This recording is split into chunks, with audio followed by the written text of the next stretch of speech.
We are here to begin the Milford School Committee meeting of Thursday, June 20th, 2019. Tonight's meeting is being broadcast through Milford TV, and other media are in attendance. If anyone would like to make a video or audio recording of this meeting, please let me know.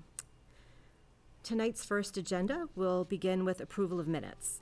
So I hope that everyone has had an opportunity to review the minutes from the last regular session of June 6th, and I believe we had an executive session with minutes to review on that same evening. Are there any comments or corrections, revisions to the minutes? Okay. Can I have a motion to accept the open meeting minutes from June 6th, please? Motion by Meg, second by Chris. All in favor? Were you not here at the meeting? Okay. So we have 3 voting in acceptance and 2 abstentions. I will abstain, and John will also abstain. We'll go on to the meeting minutes for the executive session of June 6th. Do I have a motion to accept those minutes? Motion by Laura, second by Chris. All in favor? And so we have 5 in favor, 4 in favor, 1 abstention. Okay. Our next agenda item will be announcements, correspondence, and distributions. Do we have any of those this evening? So Dr. McIntyre? I've got a couple. I just want to wait to make sure the committee was set. Today I had the great pleasure of attending the 2019 celebration honoring excellence in teaching at the Massachusetts State House. Eamon Cunningham, a teacher and curriculum team leader at Milford High School, was honored as a semifinalist for Massachusetts Teacher of the Year.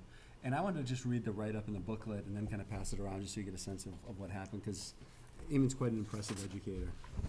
Eamon is the English department chair at Milford High School, where he has worked for the past 13 years. He has taught students of all abilities from grades 9 through 12, though his specialization is in advanced placement English language and composition.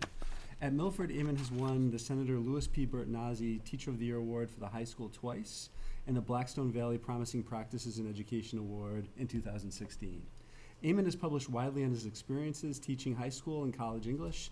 He has written a 500-page textbook on rhetoric and composition titled Understanding Rhetoric, A Guide to Critical Reading and Argumentation.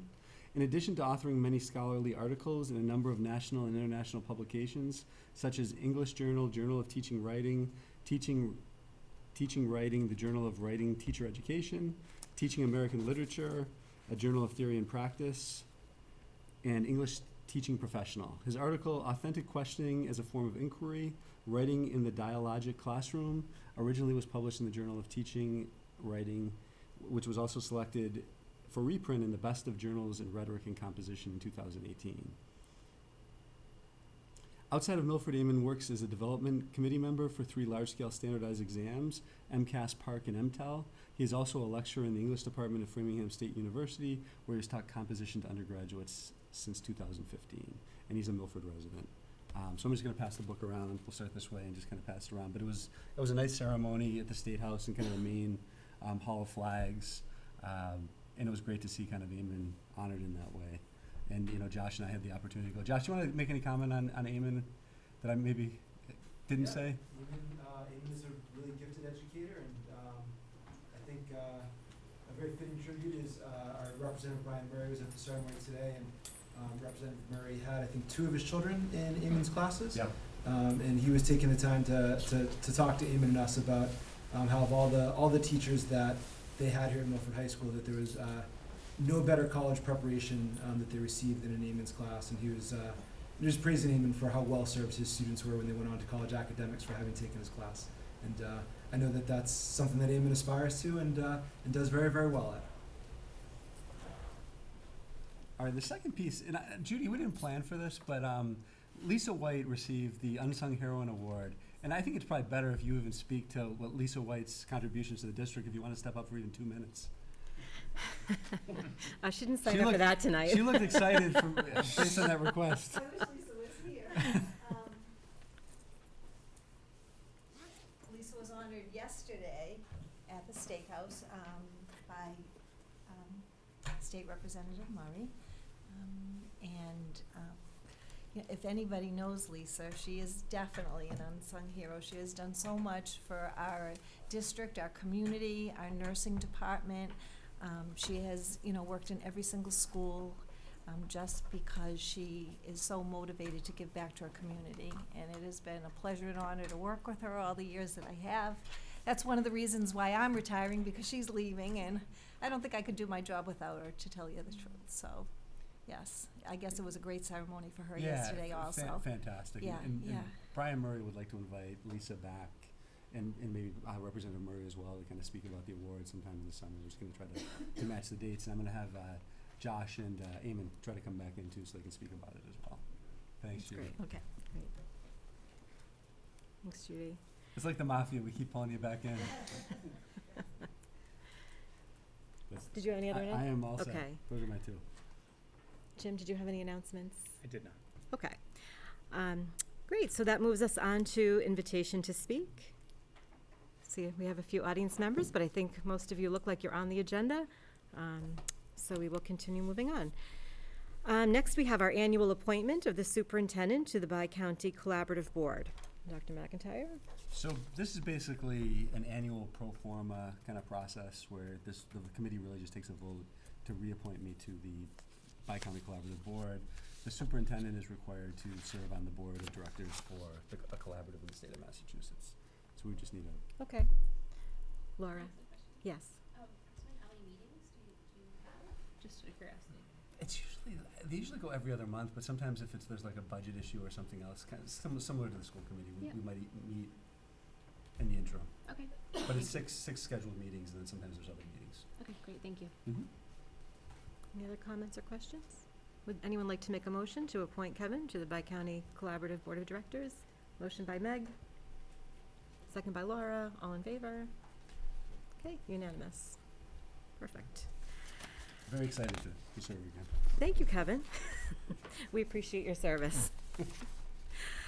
All right, moving right along, probably the most bittersweet part of the evening for us tonight, recognition of the Milford Public Schools retirees. We have a number who are retiring this year. It looks actually like quite a hefty number. It looks like larger than maybe in some of the years past, and I think sometimes those things go in waves. So thinking about those of you that would be here tonight, I was looking for some words to say when we think about teachers, and there's always the joke, what's the best thing about teaching, July and August, and retirement, but what are the other really great things about teaching? And so I found the words of Carl Jung, who we all know is a renowned psychologist and psychiatrist, and his words say, "One looks back with appreciation to the brilliant teachers, but with gratitude to those who touched our human feelings. The curriculum is so much necessary raw material, but warmth is the vital element for the growing plant and for the soul of the child." And knowing a number of you and some of the retirees who aren't here with us tonight, I think those words are really fitting when we think about the service and the ways that you work with children and support children, their development in all types of aspects. You're really representative of the best who are out there. So with that, we have a number of people here today and that we are honoring. We have Michael Molinari. Thank you. Would you like them to come up, or Yeah, how do come we up want to do it? and We We need have some help from Jim Legore, though. Maybe Okay. Jen Parsons. Patricia McGrattan, science, and Michael's also science at Milford High School. Mrs. Hanley Pereira, Judy Dagnes. I'm calling you Mrs. Pereira because I know you were my daughter's teacher this year, and that's the only thing I can refer to you as. And Ann Nardi is also here with us tonight. And am I missing who am I missing? Anybody? I got everybody. Okay. And the obligatory spouse.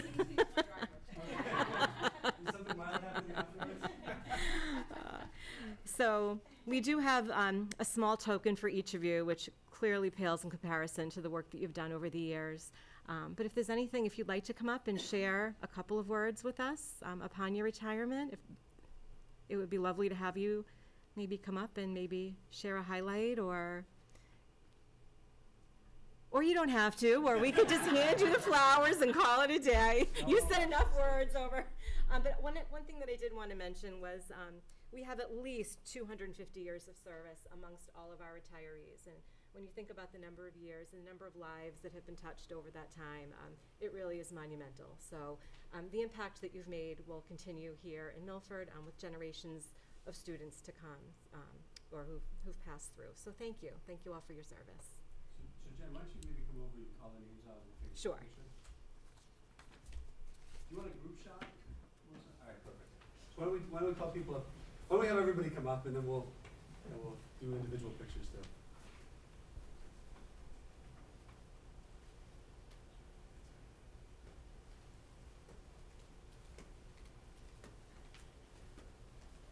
You guys want to just jump right in front of us?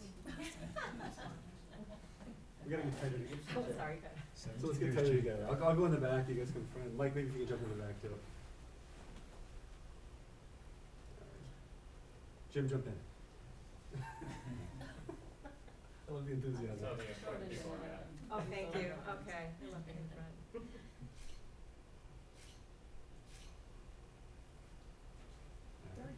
Then we have just a small token of appreciation.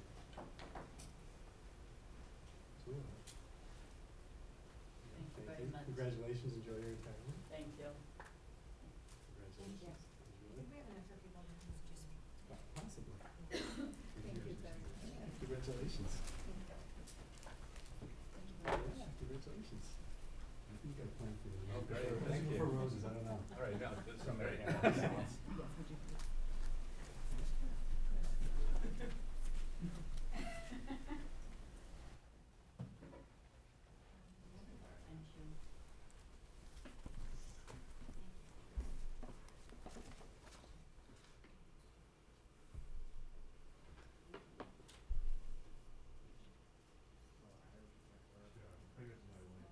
Aw. Well, thank you all again. Thank you for being here tonight. You are more than welcome to stay and hear Mr. Otlin review the school handbook and the high school school improvement plan. Thank you very much. Committee everybody. committee members make comments. Oh, I'm sorry. I think the committee members wanted to make some comments. I apologize. I dismissed you too early. You were that close. Would any other members like to say a few words to our retiring teachers? Laura? Well, as an, teaching is truly a wonderful profession. As an educator myself, I know how rewarding it can be, but also how challenging it can be as well. So I just want to thank you personally for your service to Milford Public Schools, and I wish you all the best in the future. Jim? I just want to say thank you very much for your impact on Milford schools. It certainly won't be forgotten, but as a child of two public educators, I'll never forget the look of my father's face after 36 years, so enjoy your retirement. Yeah, thank you, as the rest of the committee has said. Thank you for your service, much appreciated throughout the community. Some of you have had the interaction with my children, and I appreciate that level of service that you gave to them. So again, enjoy your retirement and enjoy the summer. I'll just reiterate the thanks. You know, when I look at the years of service, you've touched hundreds upon hundreds of lives, and there's not many careers that you can do that. And so I hope you leave with your hearts full and on to do something wonderful. We were interviewing last week, and another administrator shared, I think the one thing that just makes you great in your role is loving children, and I'm certain that all of you do that. So thank you for sharing that love, and best wishes in your retirement. So I can jump in real quick. So, two quick stories. One is I had the pleasure of being in Mike's class earlier this year, and I saw one of the best lessons I saw during the year, and I just want to point that out and say it publicly. He was, they were doing, it was like an anatomy lesson, and he had gotten x-rays of a student who had broken a bone, and the students were kind of trying to figure out and ask questions and figure out, and almost diagnose what was happening. And it was just great to see the questions that you asked and just the rapport you had with your students. So I just wanted to point that out because I did have the opportunity just recently to be in your classroom. And Judy and I have worked very closely together over the past 6 years, and I am going to miss you tremendously. And I appreciate all the hard work you've done. And I've got a weird feeling that I may see you a little bit next year at some point. But thank you. And I've really enjoyed the time that we've worked very closely together. And to our other retirees, I do want to wish you the best of luck. One thing I could say is I had a conversation with a nurse when I was a principal years ago in another district, and she was talking about retirement, and I said, absolutely retire. And she was so offended because she thought I was trying to push her out the door. And I said, you're healthy, you've got, she had 3 wonderful grandchildren, she was looking forward to traveling, and I said, life is so short. To be able to kind of enjoy your retirement and do some of the things that you've always wanted to do, I think is a gift, and I hope everybody's able to kind of take advantage of that gift and really, really truly enjoy themselves and do some things that you're passionate about. So best of luck, and thank you for everything you've done for the Milford students, the Milford schools, and the Milford community. Thank you. Any other members?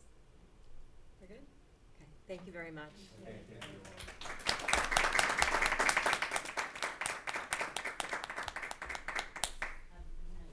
You too. Oh, one more thing. No, we're just kidding. Substitute application? Yeah, substitute applications are in my office and available. All right. That does now bring us to you, Mr. Otlin. 2019-20 Handbook and School Improvement Plan. So right off the heels of finishing up the year, here we are, thinking Here we are. about what's Yeah, no, happening thank you for for the next year. opportunity. I hope you've had an opportunity to review some of the content in advance. Out of respect for your time, I certainly don't want to go through each item sort of piece by piece. I'm happy to answer any questions you have about any of the specific provisions. So what I thought I would do is just sort of brief you on a couple of the changes that I think are substantive in nature. Stop and then take any questions that you have with regards to any proposed changes in the handbook, and then move on to other parts of the presentation this evening, which is the school improvement plan, report on college going for the class 2019, and an update on safety and security at the school as well. So with regards to substantive changes that we're proposing for the handbook, and again, these have all been reviewed by our school council. The first is to add a brief section in our attendance policy that addresses that when students are missing school for a recreational event, say like a Super Bowl parade, that this would be considered a truancy. And by a truancy, that doesn't mean that the student's going to be disciplined. I want to be clear about that. We're not treating this like a kid who's cut in class and playing hooky. But what we are saying when a student is truant from school is that any work that they missed during that day, they're going to receive a 0 on in an assessment. And the rationale for that is that when students miss school for legitimate purposes, our teachers do additional work to accommodate those students, which that's part of the job, and we expect our teachers to do that. But sometimes that additional work to accommodate students who are absent for legitimate purposes can be significant for teachers, particularly if students are absent for an assessment and a teacher's going to create a separate version of an assessment. So we have no objections to teachers doing that work when students are ill or they have other life circumstances that require them to miss school. But when students are missing school for recreational events, we don't think it's reasonable or appropriate to ask teachers to accommodate those absences in the way they would for a student who's ill. Moreover, when students are missing school for recreational purposes and they're missing an assessment, they do in effect gain an unearned and unfair advantage over classmates who had to take the assessment on time. So that's the first proposal that we think is substantive in nature.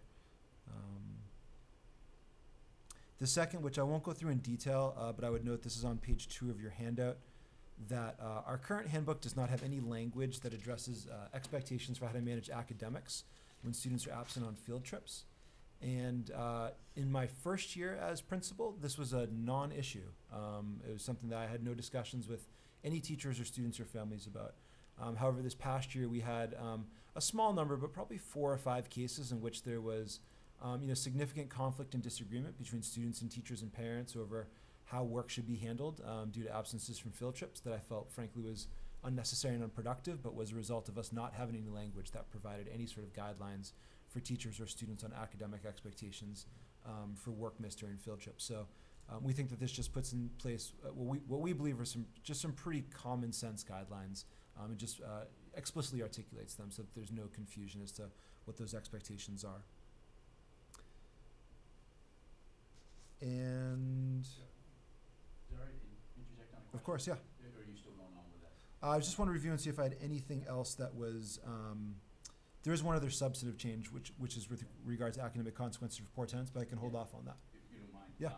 My one question on regarding to assessments and missing a class for a field trip is, say a field trip's on a Friday. Yep. An assessment test on a Monday. Mm-hmm. And the field trip has nothing to do with the class of for the assessment on the Monday.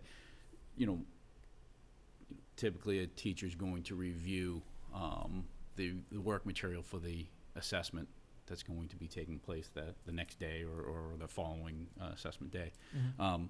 I guess, should language be in there to cover that? My concern is, you know, we had some field trips for extended lengths of time, one being the trip for the music department going down to Disney. So when those kids came back, you know, they missed a series of days. Did they miss reviews of assessments?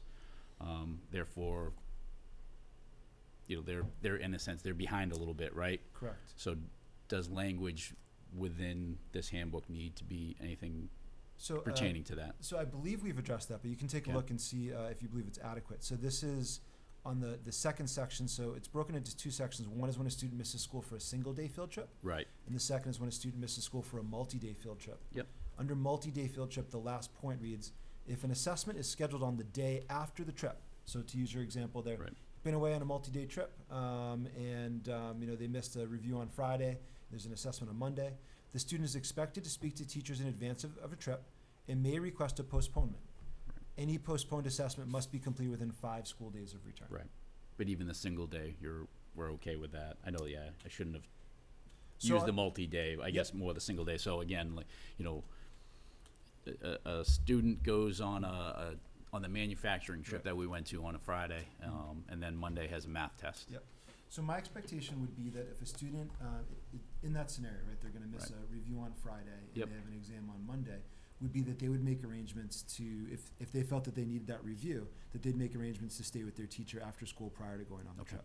Yep. And, you know, it would certainly be my expectation that if one of our teachers was not able to meet a student on that timeline, or if a student had a legitimate conflict that prevented them from, you know, from seeing a teacher in advance of the assessment, that they would postpone the assessment. And I think my experience thus far has been that in almost all cases, I think that there's been teachers and students and families have been able to work out resolutions to these matters sort of independently. Again, it was just sort of in this past year, we had a very small number of cases that reached my level where I felt that providing some guidelines were going to be helpful. But yeah, I have every expectation that if a teacher was not able to see a student in advance of the exam, that they would simply sort of issue the student a postponement so they could get the help they needed prior to the assessment. I appreciate, yeah, it's just, it becomes a balance of academics and, you know, and initiative to, you know, throughout, so, very, very good, thank you. Okay. The last change that I think is substantive in nature is with regards, this is on the fourth and final page of this handout, which is academic consequences for poor attendance. So last year, I brought to you a proposed change to the attendance policy, which you approved, and the implementation of that policy had some unforeseen consequences that I did not predict. I don't think anyone in this committee saw, and no one on the school council or the faculty saw, but in fact they happened. And so the way that we wrote the policy is that when a student's absenteeism was considered excessive, and these are unexcused absences, but the student passed the class, we wrote in the policy that the student would receive a failing grade in the class, and they would not have the opportunity to go to summer school, which means they would have to repeat the class if it was a class required for graduation. So say, for example, let's talk about biology, which is a graduation requirement, but students take in grade 9. Student has too many unexcused absences over the course of the year. If a student passed that class, we would then have them fail the class and repeat the class next year. So in principle, I think there's a concern that a student's sort of passing a class and now they're going to repeat a class that they've passed. So from purely like an educational standpoint, that's not an idea that sort of I'm excited about. And from a practical standpoint, this would mean rescheduling a number of students for classes that they had already passed. And we were looking at this policy at the end of the third quarter, and we're estimating that this might impact somewhere between like 3 to 5% of our students. I'll give you the actual numbers in a little bit. It wasn't 3 to 5% of our students, but we said, whoa, like rescheduling even 3% of our students for classes that they've already passed is going to put undue pressure on class sizes to perhaps really no good effect. And so we felt that a more appropriate consequence for excessive absenteeism would be that if you had passed a class, we would allow you to sort of move on to the next class, and you would earn your credits, but your grade would be reduced, and your grade would be reduced to a 65. So you'd receive a passing grade, but that passing grade would be a D minus as opposed to an F, and then having you repeat a class that you had already passed. What we came to find this year is that we had in grades 9 through 11, and so that we did not apply this policy to 12th graders since they're gone at this stage, is that for students in grades 9 to 11, I believe it was 73 unique individual students. And for some of these students, this policy would affect multiple classes, and so we had approximately 134 classes. The reality is that most students who have a very high number of unexcused absences end up failing the class. There are a small number of students who have a high number of unexcused absences who do end up passing the classes. In this case, again, I believe 73 was the number of unique students. And so that's the change that we're proposing with regards to the attendance policy, is to prevent students from repeating classes that they've already passed, but nonetheless to issue a significant academic penalty should they pass a class but have too many absences. So let me sort of pause there and see if there are any sort of questions or comments about any of the items that I mentioned, or any of the other changes listed in the handout that I think are sort of less substantive. John? Yeah, when reading this, first of all, I want to thank you for this outline because it was really well written. I got exactly what you were driving down to. When I first read it, I thought it was pretty strict and almost unfair. But then when I really digested it, I just want to say I agree with your points wholeheartedly. Okay, thank you. I appreciate it. Any other members with questions or comments? Laura? I have a question on the unexcused versus excused. Mhm. So is an excused absence like a doctor's note? Is that sort of thing? It is, yep. I Okay. would note that there's actually a school committee policy on attendance and makeup work that is in our handbook. Okay. And so that's, which I was unfamiliar with when I came to Milford. In my prior district, there was not a school committee policy that governed such matters. But here in Milford, there is a school committee policy that was in place, I don't know how many years before my arrival. But it's that school committee policy that classifies what's considered excused, what's considered unexcused. But I would note that students are permitted to make up work for unexcused absences.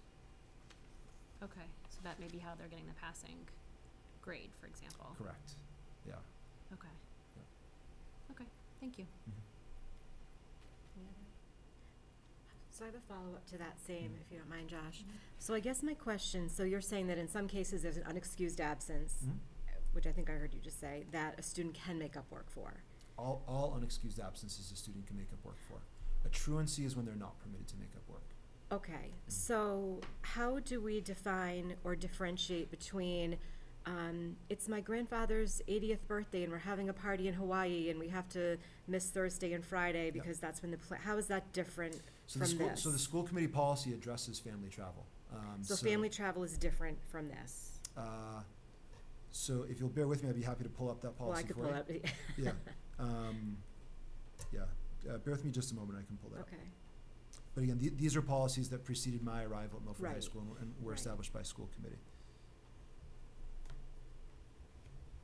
and the reason I'm asking is Mhm. just so we are very clear on, so clearly we've had like this influx of parades. And so the parade example, which wouldn't have happened, a decade ago. Yes.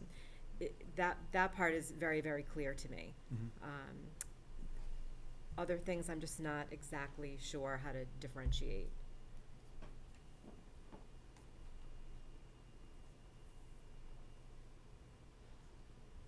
So bear with me just a moment while I find the policy.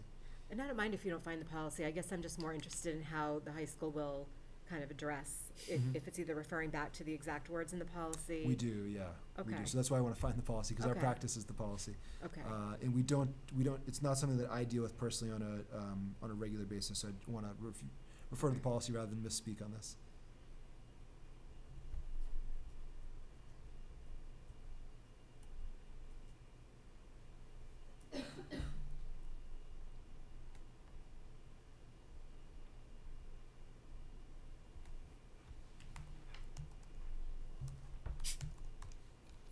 used to bring the policies to the meetings.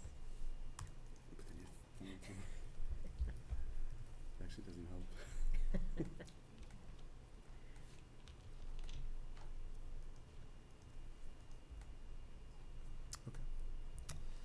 found it. Let me just scan this. Okay.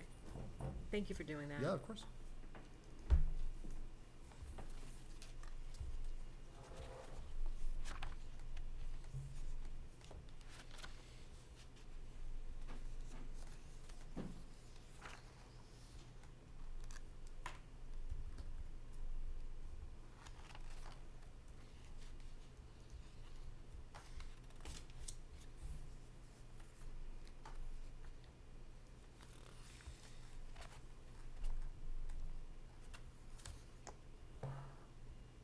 Okay, so there's a section of the school committee policy that reads absenteeism and vacations, and this is in the broader policy on school attendance.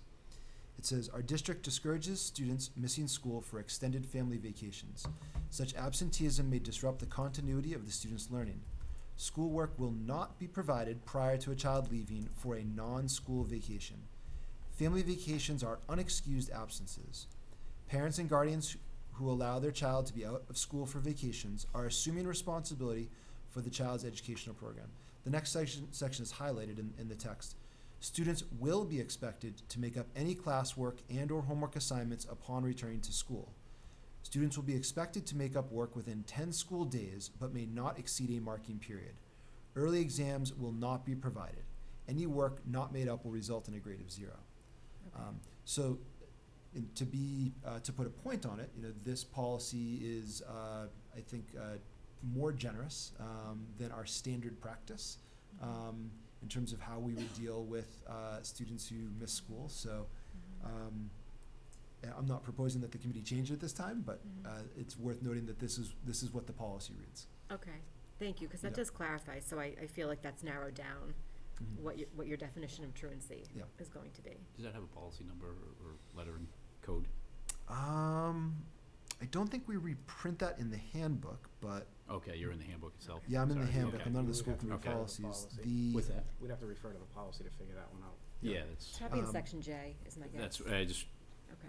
if So- you had it in front of them, it was just gonna be easier than me trying Yeah. to find it, So but don't worry I about can it. give you that. I believe the title here is reprinted verbatim. It's attendance procedures and protocol. Okay, But I'm I'll sorry, try to look it up another I don't day. have Yeah. the, I don't have the code for you here. Okay, so thank the you. question is, some of that verbiage was 10 days, you're honing it down to 5 days, Well, so no test before, allowing tests, so how does school committee policy and then student handbook, which one, because they're not going to be, So Hand in hand. everything in the handbook and all of our practices must be consistent with school committee policy. So school committee policy is gonna sort of supersede any local policies, and part of my Right. job is to ensure that we don't have an instance in which school committee policy has to supersede a local policy or the building policy. We want them to be aligned and consistent throughout. that's what it is. So there are some inconsistencies that I heard, correct? I'd say there's an inconsistency in terms of the number of days provided to students to make up work, where the school committee policy says that Yep. if a family pulls a child from school to take a family vacation, Right. that the student will be permitted to make up their work and will have 10 school days in which to do so. Yep. Right? So that's how we treat students who miss school for family vacations. Correct. Okay, so Yep. would your recommendation be that we take another look at that at our policy subcommittee? Respectfully, yes. Okay. Yep. So I think that And I'm wondering, makes some sense. whether it's district-wide or do we look at it policy-wise as far as from school to school to just to help out, Yeah, as students get older, the responsibility level is increased. So, but at least to make sure our policy is in line with handbooks. or with what sounds like the practice, what's actually Practice, happening yeah. in the school, yeah. Yeah. So maybe we start with secondary, because my guess is it's far less of an issue at the elementary. Yep. Okay, Jen, if I could? yes. I wonder, and this is totally intuitively without knowing, how the legislation or anything reads, that you could if you could have a district policy that's accepted as we have, but accept a handbook policy for a specific school that's more stringent, which sounds like that's almost like what we're looking for here. And I guess I question whether that would be appropriate or legal, and, without referring to. Or what we might wanna do is revise some the statutes. policy and have it spell out individual schools. So I don't know if that would make sense or not, but we may want to. Well, if I would think that if the school handbook could be more specific to that school than the general policy, you wouldn't need to do that on the policy level, but, I mean, I come from a professional level that reads a lot of codes and standards, but certainly not to the educational system, so I guess we should just look into it further. Yeah, I agree. I do. So let's put it on the next policy agenda. Yeah, I think that's a good I'm idea. struggling to find it, and I've got to do the whole thing. Well, that was my concern, is it's actually not listed, so I feel like just alignment Oh, I would be feel good. better So then. it's Okay. listed as a school committee policy, but it's not actually within the universe, Kevin, of I think what we would be touching. So I think that brings up an additional point that we should probably take offline with the policy subcommittee, Yep. just to go through the handbooks and see if there's anything else like There's a that. student travel one, and maybe that's what you're referring to. Well, so I guess when I say that it's school committee policy, that is an assumption I make because in the handbook that I inherited, it is labeled as such, Oh, right? I'm sitting here thinking I probably wrote it, So, which wouldn't surprise me. so I have not cross-checked Okay. that everything that was labeled in the handbook I inherited as school Okay. committee policy is in fact school committee policy. Okay. I operated on the assumption that if it was labeled as such, it in fact was. It is possible that there may be something labeled as a school committee policy in the handbook, which in fact is not a school committee policy. So Well, it's the approved by closest us thing I every could find year is- regardless. is JJA, which is student travel, so check that one out, but that's the only one I could find that's kind of remotely on point. In regards to attendance. Yeah, Okay. yeah. And, I I'll think check in it- I'll check regards- again tomorrow when I have more time, but, yeah, well, that's fine. but that's my quick read, that's the only thing I could find that remotely kind of touched this issue. But I would just like to also express support for the changes that Josh presented and just kind of take that off as a separate matter for the policy subcommittee to delve into a little further. Sorry, John. I was just gonna ask for clarification. We have a slight variation between what we think may be the accepted policy and what was proposed for the handbook. Is that correct? I'm sorry, could you say that one more time, please, Mr. Erickson? We have, I don't remember what I just said. Do we have a slight disconnect from what we think is the policy, the existing policy, and what you're proposing for the handbook? I think, I'm not sure that, so I personally, I don't think I would use the word disconnect. The way that I would characterize it is that this policy that's listed in the handbook as a school committee policy provides what I would consider to be an exceptionally lenient approach to making up academic work when students are out for a family vacation. It is a more lenient approach than how our handbook treats other absences. So this section that's labeled as school committee policy does not address the question of how much time does a student have to make up work when they miss school for an excused absence? How much time do they have when they miss school for an unexcused absence? It only addresses the question of how much time do they have to make up work for a vacation. Those other two questions are settled in our handbook, and so what our handbook says is that for makeup work, if a student has an excused absence, and this is not part of any proposed changes, this is just our existing handbook. This was in place, I believe, prior to my arrival. If a student has an excused absence, it is the student's responsibility to request all missed assignments within 2 days of his or her return to school. Teachers will allow makeup work for excused absences from school. The time allowed for the completion of assignments is at the discretion of the individual teacher or department.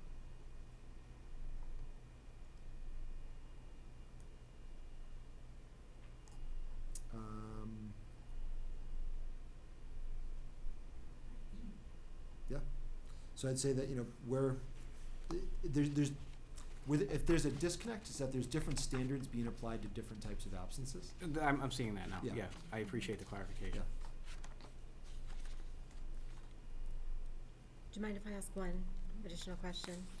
This goes to the unexcused absences and the type of grades that a student would receive. Yes. So I think that what I'm understanding is in a full year, it would really be 12 absences, 12 unexcused Correct. absences that a student would have. Okay, and so I guess my question is, just from a practice of the high school, Yep. so when you see a student who's starting to accumulate these unexcused absences, is there something that kind of kicks into place in terms of, is there a counselor who gets involved? Like what's kind of the standard practice when you start to see this pattern emerge? Sure. So we try our very best to monitor students' attendance to see if there are changes in student attendance and then to intervene to the best of our ability, which typically starts by trying to engage the family. Okay. and trying to talk to the family and find out, what's going on. Mhm. There are many, many instances in which there's a change in students' attendance that results in us issuing sort of an administrative excused absence, right? So there's not a doctor's note, there's not a court note, but there's other extenuating circumstances, and as a result, we excuse the absences at the administrative level. Okay. So that's sometimes the outcome of that intervention. There's other cases in which the intervention for younger students might result in us filing what's called a CRA petition with the juvenile court, a child requiring assistance, as a means of trying to promote good attendance from either a student who is refusing to come to school, or frankly in some cases where a parent is keeping the student from school. And then there's, I think, other approaches that we take depending on the specific sort of, reasons why the student's missing a lot of school. I would add that, our recent immigrant students are disproportionately represented amongst our students who are struggling with good attendance at school, and oftentimes that's related to employment responsibilities. So that is those are young adults who are facing very challenging circumstances, and I think working with them to promote improved attendance, there is no simple solution to that challenge. Okay, thank you. Any other questions or comments on the handbook? So I guess the question is, are people comfortable with approving the handbook, knowing that we as a committee may need to go back and make some adjustments to our own policy or locate a policy? So I went through another version of the book, and the only thing that was the JJA, which was student travel. It didn't Okay. reference any other kind of attendance. Okay. Ms. Parsons, if I may, I think something that that I can do with my colleagues, perhaps prior to the subcommittee meeting, would be that we could do a thorough cross-referencing of this section of our handbook that has what are labeled as school committee policies, and to identify, are there any things in our handbook labeled as school committee policies that don't match something that actually exists in school committee policy. I suspect, based on our discussion tonight, that there may be one or more sections labeled as school committee policy that in fact are not, and I think I could report back to you on that fairly promptly. Okay, that would be great. Thank you for doing that. And I think we'll do something similar on our end, especially with that one as well. So with that, do we have a motion to approve the high school handbook? Motion by Jim. Do we have a second? Second by Meg. All in favor? Okay, that's unanimous. Thank you for your Thank you, support. Josh.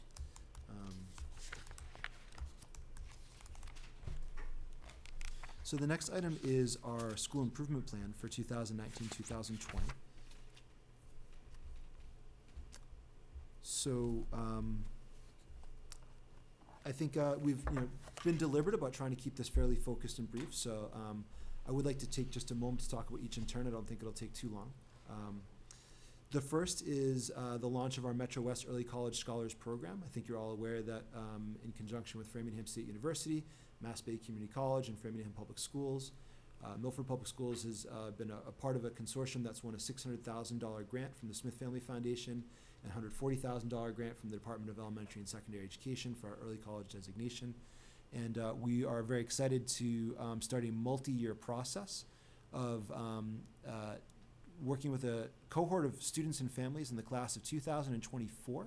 Those are students who will be entering 8th grade in September, to try to provide a group of underrepresented students an opportunity to earn a very substantial number of college credits at no cost prior to graduation from Milford High School. So next year will be the first year of a project that will, I think really for its full implementation will take 5 years for us to see that cohort through.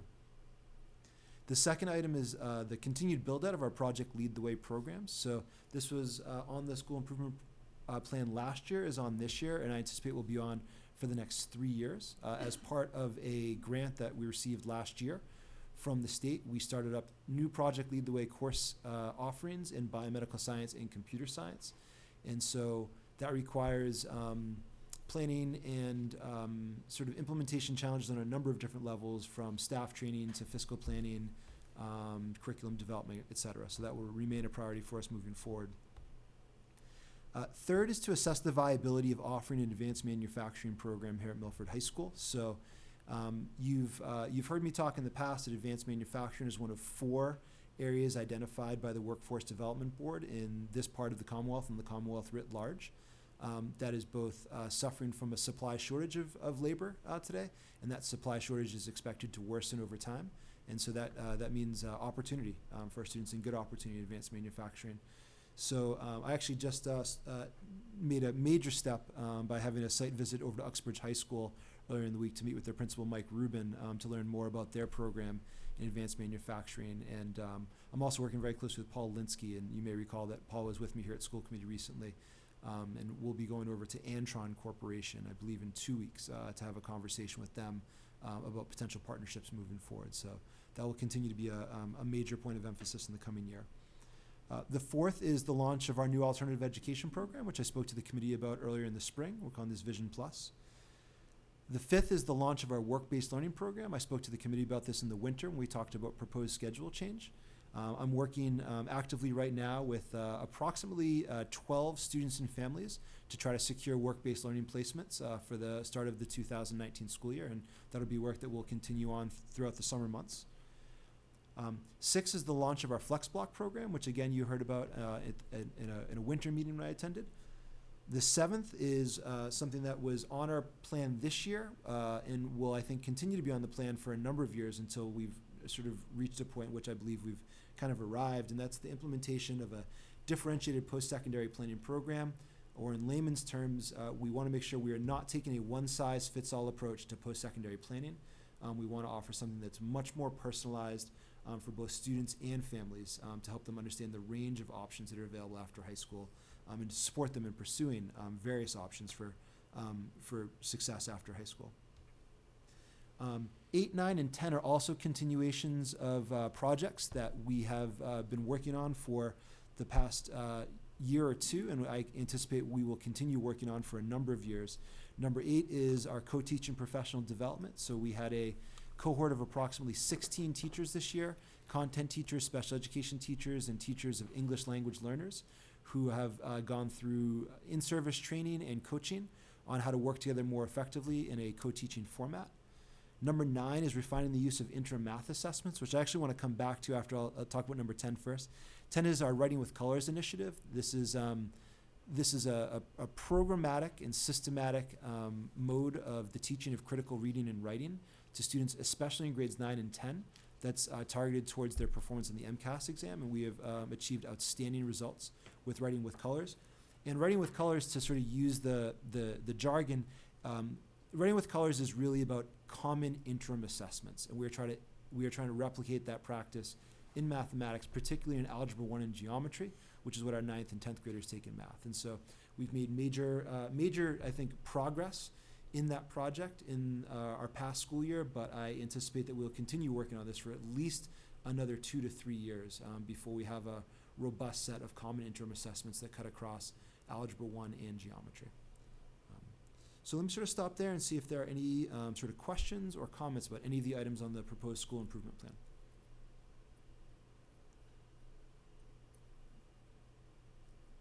Meg?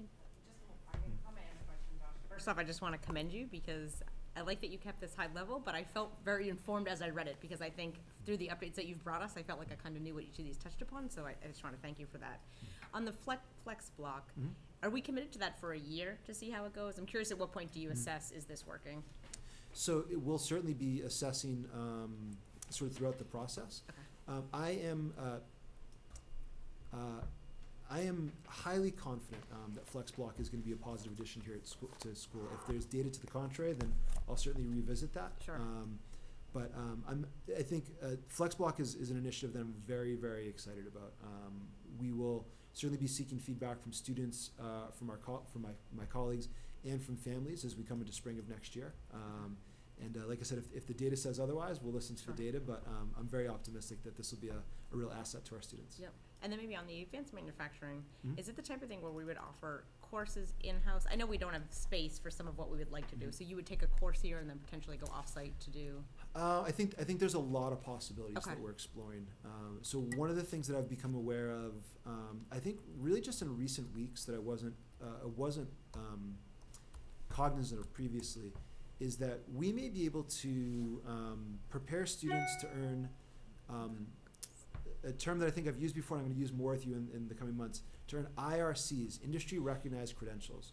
We may be able to position students to earn IRCs in advanced manufacturing with very little adjustments to some of our current course offerings. So we may not need to offer new or different courses than what we're presently offering to position students to earn these IRCs in advanced manufacturing. We may simply need to make some relatively modest adjustments to some existing course curricula in order to position students to earn those IRCs going forward. We're also in the process right now of outfitting 3 new science classrooms for next year, one of which we're particularly excited about, which is our applied physics lab. And we're turning this applied physics class is a class that we offered for the first time this year. We offered, I believe, 2 sections. We'll offer 5 sections next year because we're very, very pleased at what we saw. It's an opportunity for students to study physics in an applied setting, really in the world of work, in a much more hands-on setting as opposed to more conceptual physics, which typically consists of a lot of problem sets. There's labs as well, but a lot of math-based problem sets. And so our teacher, Rob Knapp, has developed what I think is a really exciting vision for this program, which is going to include the purchase of a 3D printer, what's called a mini CNC mill, which is a very important component of fabrication, and hopefully at some point a laser cutter as well. And so we think that there's going to be a lot of opportunities in our applied physics program for students to develop facility with a lot of technology and skills that are directly transferable to advanced manufacturing.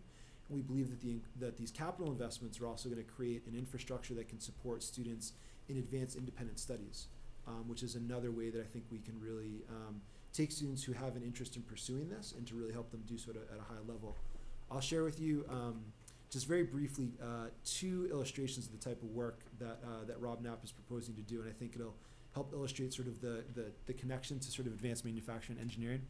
So one is Rob has proposed acquiring a motorcycle that's not working, completely taking it apart, diagnosing sort of where the problem lies, and then reassembling it together as a class and fabricating the necessary parts and doing the work required to get it up and running. On a sort of a similar note, that's something that students would do sort of on a class, at sort of a whole group level with the teacher. In terms of independent studies, Rob has envisioned independent studies where students would take machines of varying complexity, starting with a simple object like, say, a blender that's no longer working. Take the blender apart, diagnose where the problem lies, use the fabrication equipment to manufacture the parts required. Old blenders where you can't get replacement parts anymore, right? To fabricate the parts that are required, and then to do the necessary engineering to get it working again. And so, for me, that's the type of education that I know, based on my experience both in the classroom and as an administrator, really resonates with a set of our population that can turn kids on to opportunities that are not turned on to school right now. And that kind of work, I think, is directly transferable into advanced manufacturing. So to come back to what I said earlier, I'm thinking now that we don't necessarily need to offer a lot of new classes to create an advanced manufacturing pathway. I think that we need to make some investments in infrastructure, which are presently underway, and make some adjustments to existing course curricula, and perhaps create the space for students to do independent studies that they're not presently doing. That, combined with our work-based learning program, where a student can go out into the field and work for an advanced manufacturer, could result in kids walking out of Milford High School being very well positioned to take advantage of opportunities in the field. That's excellent. That's really exciting. Yeah, we're excited about it. Yeah, that's great. If I could just ask one more follow-up. So maybe going forward, if you could also just provide a summary of completion of prior year, which I don't want you to do now because I know you had a number of items last year. Yes. Can I just ask you to speak to 2 of them, Josh? Mhm. So there was an assessment audit that was planned and then a curriculum review. Yes. I'm just curious how those have maybe led into the action items for this year potentially, or? So both those items, and I believe I addressed this with the committee in the fall.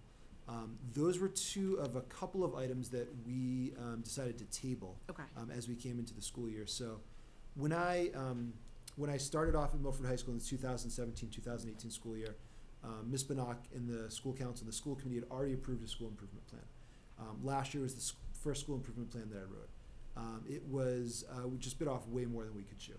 And that wasn't really clear to me until we got into the summer months and I started sitting down with our administrative team and we started really sort of kind of doing the kind of the project management planning and figure out like who are the leads going to be, what were the timelines going to be on each of these initiatives. And we said, whoa, like this is just, we're not going to have the focus that we need. And so those were a couple items that I continue to believe are really important for us.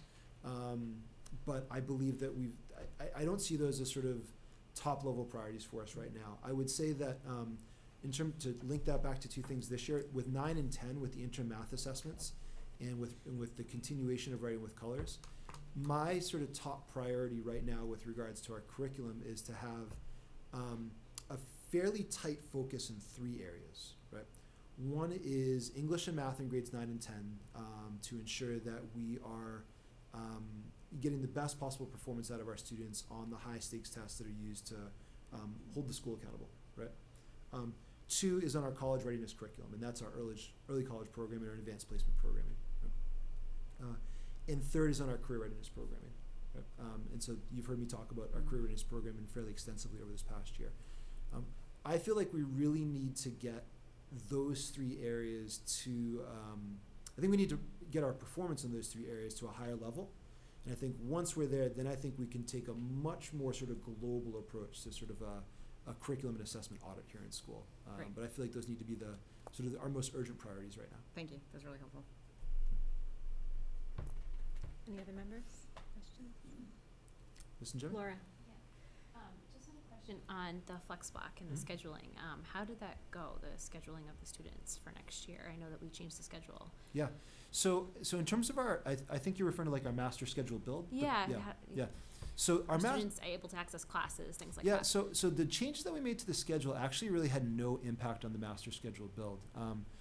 Under our most recent schedule, students took 7 classes concurrently. They'll continue to take 7 classes concurrently. Our core academic classes have been and will continue to be full year. Okay. Most electives have been and will continue to be a semester. So the changes that we've done to the schedule have really not affected the master schedule build. The surge in enrollment has affected our master schedule build in a very significant way. And that will continue to be the case for the next 5 years. We project that we're going to have a significant increase in enrollment that's going to start next year and will run for the next 5 until the class of 2024 graduates. Okay. So we are going to see significant increases in class size in many areas next year, but that has nothing to do with the schedule changes and everything to do with the surge in enrollment. Okay. All right, thank you. Josh, I wanted to thank you for all the work that you've done, which is not unusual. It's what we have come to expect and Thank you. receive from you every time you come before us. I appreciate in your response to Meg's question, you kind of highlighting the 3 priorities, because when I think about what our community is asking for and what our students need, I think the 3 priorities that you hit on is exactly everything we've been hearing. How do we deal with a diverse population who enters Milford High School? How do we keep our kids in the Milford Public Schools? And how do we promote really excellent teaching and learning for our students that actually has to be demonstrated on this MCAS that we're all kind of held accountable to? And I think everything that you have in here in one way or another addresses those 3 major priorities. So Thank you. for acknowledging them and explaining it in that way. Yeah, thank you. So do we have a motion to accept the high school school improvement plan? Chris, motion by Chris, second by Meg. All in favor? It's unanimous. Thank you. So the next item is the report on college going for the class of 2019. So I think it's important to note that the data that I'm going to provide right now is self-reported. We will get updated numbers on the class of 2019's actual college going, I anticipate in the fall of 2020, right? So there's going to be a significant lag between the self-reported data, which we collected from students in a survey prior to their graduation, and what actually happens with students, and we won't know until the fall of 2020. So based on our student self-report, we had 246 total graduates. 169% reported specific plans to attend college. And so just to be clear about that, we did have some students who reported that they were going to attend college, but did not identify a specific college. And I'm not including them in this count, right? If they did not identify a specific college that they had already planned to matriculate to. 85% of those students who are going to college report that they plan to attend a 4-year school, and 15% plan to attend a 2-year school. 71% of our graduates reported that they were either uncertain about college or their plans to work, and we had 2% of our graduates, or 6 students, who reported plans to enlist in one branch of the military. You also have a table which shows you the schools that members of the class of 2019 report that they have matriculated to, in order from the schools receiving the highest number of our graduates to the lowest. So I would note that Framingham State has the highest number of graduates at 17, followed by UMass Amherst, which is 15. I think most members of the committee, I think, are aware of this, but I think it bears repeating for members of the public and parents. I cannot stress to folks how selective the University of Massachusetts at Amherst has become. It is truly one of the most elite selective public universities in the United States of America. So I would put it on par with, say, Michigan in terms of its level of selectivity. So the fact that we have 15 students attending the University of Massachusetts at Amherst is an accomplishment to celebrate. I would also note, in terms of a couple of other colleges, in terms of high selectivity that are worth drawing your attention to, we have graduates next year who will be attending the University of Connecticut, Boston College, the College of the Holy Cross, the Massachusetts College of Pharmacy and Health Sciences, Northeastern University, Providence College, Rensselaer Polytechnic Institute, Rochester Institute of Technology, Suffolk University, University of Maryland, and Wentworth Institute of Technology. So we're very, very pleased and proud of our graduates and sort of where they're going. The last thing that I would note here with regards to sort of college going rates, I think something that many people in the Milford High School community have heard me speak about is I am much more interested in college completion rates than college matriculation rates. Going to college is a good thing. Getting through college is a much better thing. You've heard me talk about the fact that we have a lot of students in Milford and nationally. Our numbers in Milford are very consistent with national averages, who go to college but don't get through college. And so college going numbers are, I think they're important, and I think it's something we should be attentive to. But I think what's much more important for us to track is college completion numbers. So we're fortunate that we're in a position today that we were not in as recently as 3 years ago, where the state is providing pretty high quality data on college completion. Unfortunately, there's a long time lag. You don't get data on college completion until 7 years after kids graduate from high school. So we're always looking pretty far in the rearview mirror, and so it's difficult for us to establish sort of any kind of causality between programmatic changes we've made and sort of changes in college completion rates. But I do want to continue to emphasize to the committee and in the community that college matriculation is important. College completion is much more important, because when kids matriculate and they don't complete, in many cases there's a tragic story there. There's the story of a young person who's left college discouraged, indebted, and without marketable skills. So any questions about our college going report for the class of 2019? I guess I'd just like to make a comment, and you and I have discussed this at length. As you say, completion of college is important, but only if that was the right choice for these individuals in the first place. And Yep. you've clearly presented all the steps you're taking to offer, varying career paths to our current students, which I think is, a really big advantage over, what was available just a few years ago. So, recognizing that, it's, I don't want those numbers to be lost, that some kids maybe made the wrong choice to begin with, and we're trying to do everything we can to get them to make the best choice for themselves and take advantage of the opportunities that we have here going forward.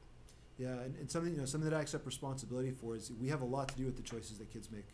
There's a lot of families and students who are looking to us to provide them with that guidance for what to do after high school, and so I think we're making good strides, and I think we have a ways to go.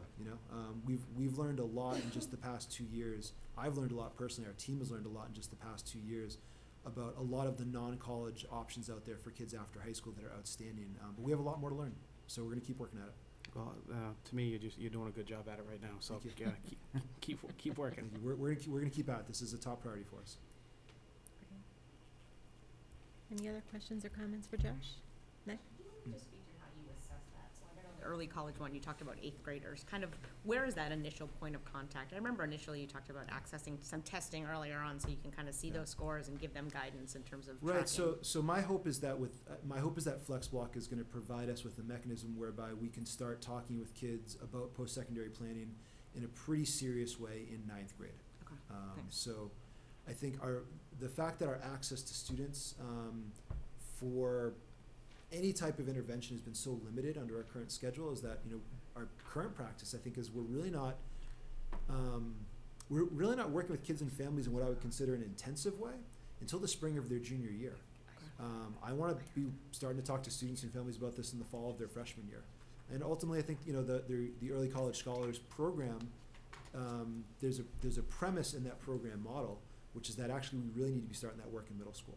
Right? Yeah, and I apologize, I don't recall from the presentation you and Steve did, the Mhm. Vision Plus program, when are those students identified? So those students are 11th and 12th graders Okay. right now. Yeah, so we may build that out to students at younger grade levels at a Yeah. later stage, but right now that's working with kids in grades 11 and 12. Okay, so you've had them from Robert for a time, okay, Yeah. thanks. Thank you. And one thing that I believe I've addressed with the committee before, but I think is important to share with the public, and I will try to impress this upon our students, is that a student's performance in 9th grade is highly predictive of their overall high school performance, and it is so critical that we impress upon students the importance of their 9th grade year. So conventional wisdom is that junior year is the most important year, and sort of in the game of selective college admissions, that's true, right? But in terms of the big picture, freshman year is the most important. If you come out of the blocks fast, you're going to win the race. But if you stumble in freshman year, it's very, very difficult for students to recover. So it's hugely important for us to impress upon students and families the significance of really applying their very best effort in grade 9. Great. Well, thank you so much, Josh. So the last is, I know that the committee was looking for an update on our work around safety and security. So I'll give you a very, very brief update on that.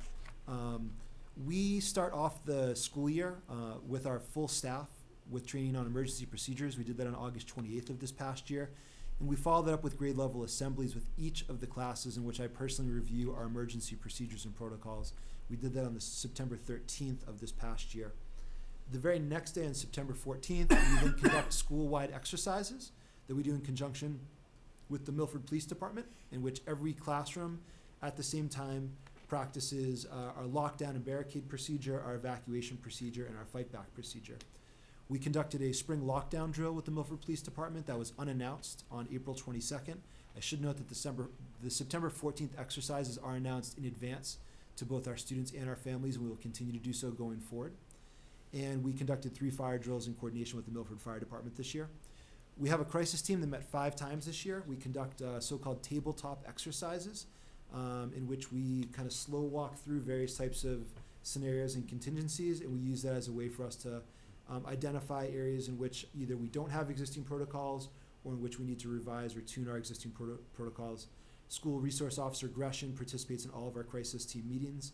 Our focus, I'd say the focus areas that emerged this year out of our crisis team that will result in sort of changes for the 2019-2020 school year is some changes in how we will sort of conduct internal communications when dealing with a crisis in real time.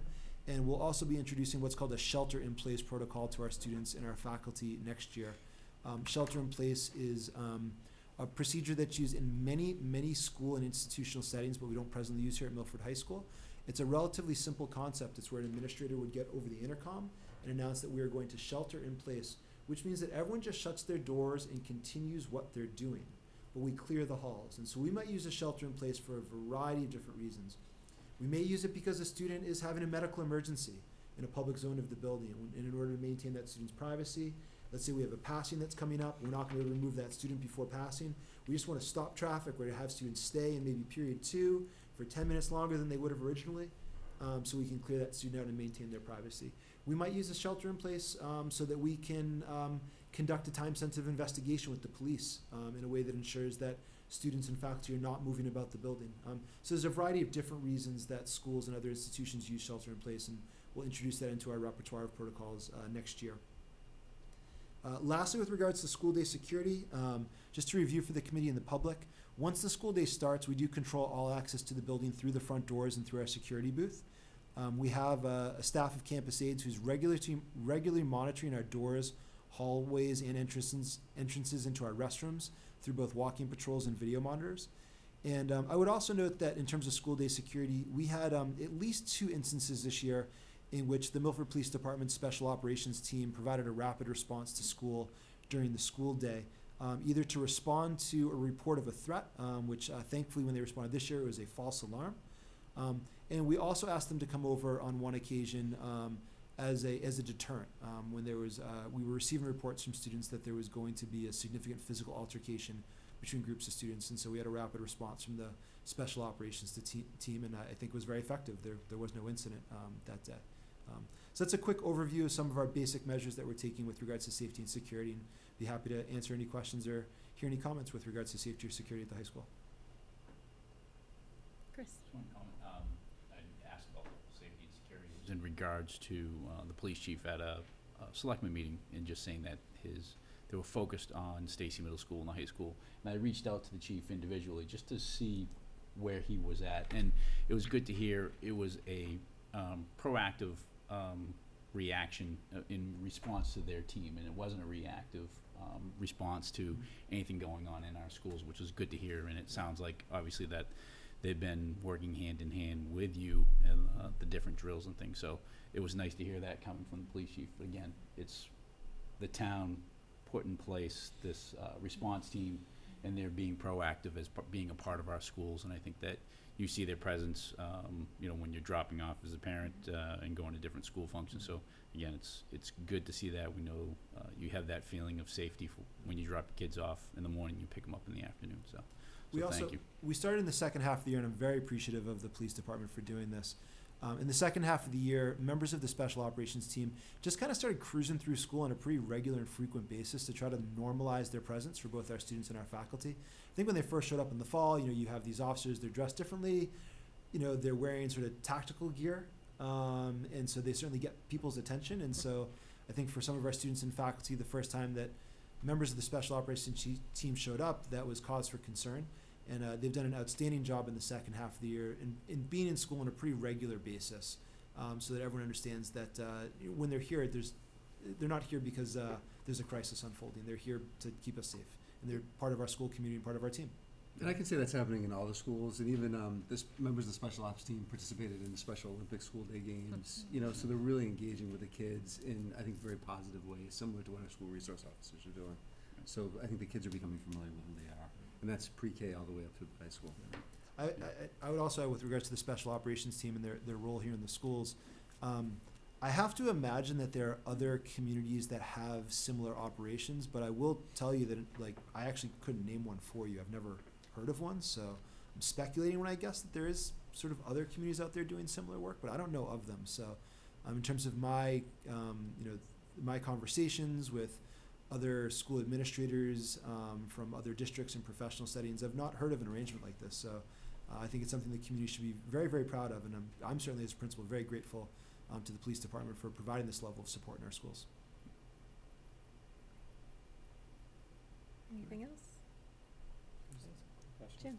Josh, can we just go back to the college report for a second? Absolutely. You don't have to look at it. The trending that you created at the top of that report, is it possible for you, I know you're really busy, but when you get a chance, can you do like a 3 to 5 year trend on that for those On data college points? going? Yeah. Absolutely. What I would propose, however, is that we, next fall, we will get actual college going data on the class of 2018. Okay, so you want to include it in that data set? Yeah, That's so fine. I genuinely, I question the accuracy and validity of self-reported data on college going, because I've seen both in my prior position and in my current position that there's a discrepancy between that self-report, the spring before graduation, Yeah. and the data that we see about 16 months later from the state. Okay, that's no problem. So yeah. we'll just revisit it. in the fall. Absolutely, yeah. No, Okay. and yes, and so we are absolutely doing longitudinal tracking of every fall when the state's going to release a new batch of post-secondary outcome data. We'll be just adding that into sort of our longitudinal trend data, and I'll be happy to report to the committee on that at any time you want to hear a report. Yeah, if that's possible. that'd be great. Yep, Thank you. it's something we'll absolutely be doing. Thanks. You got it. All right. Thank All you right. for being here tonight. All right, well, Josh. thank you all for all your support this year. I hope that the summer slows down a little bit for you in terms of your meeting schedule. I'll see you next time. Thank you. Thank you. very much. All right, that brings us to the report of the superintendent of schools. So I have 4 brief updates for the committee. The first is just an update and kind of a reminder on the self-evaluation. I shared my self-evaluation with the committee on Saturday, and if you require any additional information or evidence, I'm happy to provide it. Just reach out to me. Yeah, or if you're unclear on what to do with the forms, I believe the due date for the forms is July 1st. June Back 30th, to- yeah. Yeah, June 30th, Mhm. all right, so June 30th, which is next week. Just a clarifying question, Kevin. So when we approved your goals, we included specific measures of evidence? Is that like available somewhere we could just go and look at, or do we need to request certain things specifically? I can probably speak to you like offline and kind of Okay. give you Like, I'll just information send if that you're looking one for also. something specific. Okay. So I'm sure I can provide it if it's Sure. not, if I it's just didn't not know if clear it was from that. accessible, I could do it. I'm happy to do it on my own. if Yeah, that's- okay. yeah. Let me see if I have a quick, because there's a couple documents I put Yep. together that I think you should be able to grab for you pretty Perfect. easily. Thanks. So I think typically the practice has been when members complete their own, a copy would be sent to the chair and a copy is sent also to Kevin, because it's yours. Yeah. And I believe those are public documents? I think the Or final version is just the the final just the one? final Okay. version is the public document, because I think Okay. everything else is like a work product. Okay. And then I'll take everyone's information, collate it, and come up with a final product. Yeah, we do wanna review this. There was some issues in the past of, potential violations of the open meeting law by sharing this information offline, so it's, I guess I'd wanna maybe ask you to send us a summary on specifically what we can and can't do and should and shouldn't do. I think you can collect all the data Yeah. and then you can summarize it. Yes, I That's- was not that's- envisioning every member send their working document to every other member. Right, Is that what right. you're asking about? Something, I just wanna make sure we don't. Yes. So yeah, at one point, Yes. John, we were gonna use a shared Google Doc, and that would have been a violation of the Mm. meeting law. Right, because I just people wanna would make sure be- that we, You are you know, right, we follow yeah. the. Yeah, so this, the we right shifted it to, I protocol. think, either a Word document or an individual Google Doc that you'll just share with Jen We and only, myself. we each send it to the chair, no one else. Exactly, Yes. exactly, the chair and me. Yep.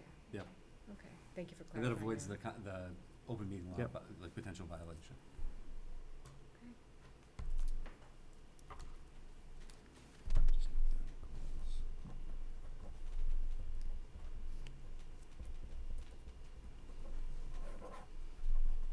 All right, the second piece is, the binder in front of you, the white binder that you have, is the final it includes the final draft of the long-range education plan.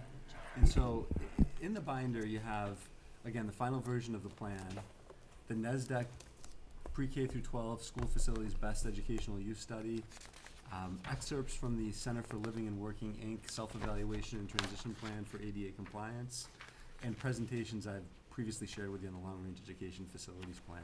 And really why I provided this to the committee is it kind of gives you like a one-stop shopping of everything in the same place. The final version of the draft plan is 77 pages long, and it's broken into 3 different sections. Section 1 is the educational program and school overview, and this includes an overview of our current programming and where we are heading in the future, and things like, and some of the things Josh alluded to in his presentation, early college programming, engaging STEM courses, MCIEA performance assessments, project-based learning, and other instructional practices in our college and career readiness work that's happening across the district. And a lot of these overviews are basically drafts of what would be included in like a statement of interest to the MSBA. The Woodland one is probably most closely connected to that because I know Tim and Craig kind of pulled that together from the statement of interest. The second section is an overview of the building conditions, demographic analysis, and enrollment projections. And this is really an overview of the NESDEC report that we've seen and you've been presented to on a couple different occasions, but it's also a critical piece for identifying building priorities. One of the things that we're really watching, and we've talked about this a couple times, is the enrollment numbers jumped about 5% this year. And currently the plan does not call for recommended additional buildings, but if this trend continues, we may need to reevaluate that in the next 3 years. If we see like continued growth of 4 to 6 to 7% in our student population, we may really have to like revisit like the plan and the order and like things like grade configuration, which we're not doing currently because our projections right now are pretty stable and very similar to what they were in the last 20 years. You know, we're gaining, I think we shifted from losing about 50 students to gaining about 50 students. Again, I don't have the numbers right in front of us, but I know NESDEC did a reevaluation based on our numbers that our population is increasing for factors other than birth rate and a couple of the other things, you know, growth within the town in terms of buildings. The final section outlines the priorities and plans, and the plan which prioritizes the buildings in the following order. And we've discussed this before, so I don't want to kind of belabor that. A renovation or new building project for Milford High School, a renovation or new building project for Stacy Middle School, followed by Memorial, Brookside, and then a renovation for Woodland eventually. And the reason why we put a renovation or new building project is one of the goals of a feasibility study is really looking at that question. They look at the facility, they look at whether building or renovating makes the most sense generally. Sometimes it's very clear going in, but in a lot of cases, there's questions, and I think there will be with the high school as well as Stacy Middle School.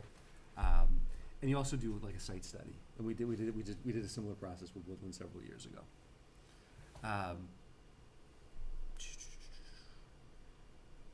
So we're also exploring an option where we build a combined Milford High School and Stacy Middle School complex. And this is the real decision point for the committee for the feasibility study. And I think it's something we need to talk about because we're targeting a spring of 2021 statement of interest submission for the MSBA spring window. And I think we do have some time to kind of think about, and I think we do need to kind of decide, do we want to look from a feasibility perspective at a Milford High School renovation or rebuild, or do we also want to consider that complex possibility? And you know, we've talked about the advantages and disadvantages. One of the biggest concerns I have with any project coming up is the acceleration of construction costs for buildings. And we're seeing some projects that are similar in size to Woodland that are coming in, you know, it's close to double what Woodland came in at for an overall project. And, you know, if you look at like a combined Stacy Middle School and high school project, you know, 3, 4, 5, 7 years out, the cost could be considerable.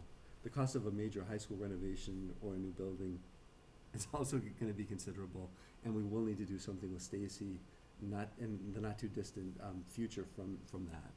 So those are things we've got to kind of consider and look at, and I think, you know, maybe the first half of next year we can kind of do some of that additional due diligence before we kind of say, like, this is our final recommendation and this is kind of the final plan, because that's really the one decision point that we need to talk about. The feedback from the community was clear that Milford High School and Stacy were kind of a priority in that order, which is the same conclusion the Long-Range Education Facilities Committee came to. But it was unclear on, and it could be the questions we asked, or it could be the fact that, you know, how they were listed, like in order of like option to, you know, so I'm not clear if that complex thing is a real thing that people are interested at least looking at, or the cost is just gonna price us out of even kind of considering it as like an initial project. So I would say that's really the decision point. I think the high school is gonna be part of any first step. Do we do high school and Stacy together, or do we just focus on a high school project?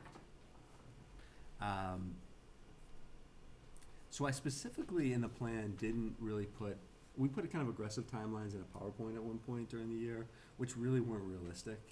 And the reason I didn't put like a timeline per se is because we're gonna, you know, we're targeting that 2021 date for a submission, but based on the percentage of submissions that are accepted into the program, it's less than 20% typically in most years, and it's driven by the MSBA has one bucket of money, and projects are becoming more expensive, so fewer projects are being accepted. So it could be our project is accepted in year one based on a number of factors. I think, you know, our maintenance program is positive. Our roof is coming up for, you know, it's getting closer to the end of its useful life. So those are factors that the MSBA considers. So there's a real possibility that we could get accepted the first year, and we have to be prepared for that. But there's also a possibility that we could have a situation like we did in Woodland, where we submit 3, 5, 7 times, and it doesn't come back for reimbursement until, you know, that, you know, year 4, 5, or 6 when we submit. And that's just more a function of where we get in the queue and what factors the MSBA is considering in terms of like what puts a project as a priority.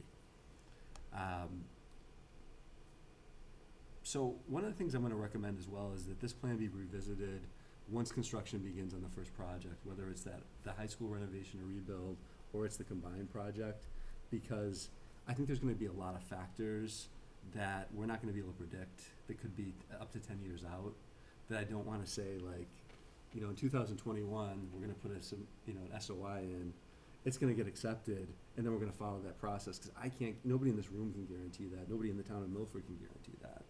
And it's gonna drive, like, when the next project is feasible, as well as the town's, you know, fiscal health is gonna define that also.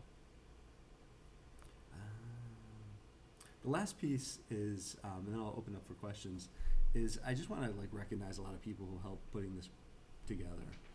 The members of the Long Range Educational Facilities Plan Committee, our principals, NESDAC, Team Kennedy, basically, the Center for Living and Working, town administrators, members of our central office team, and the school committee for their contribution to this plan, as well as a lot of the community members, parents, faculty members, and students who've reached out and kind of shared their opinions at different stages of the process.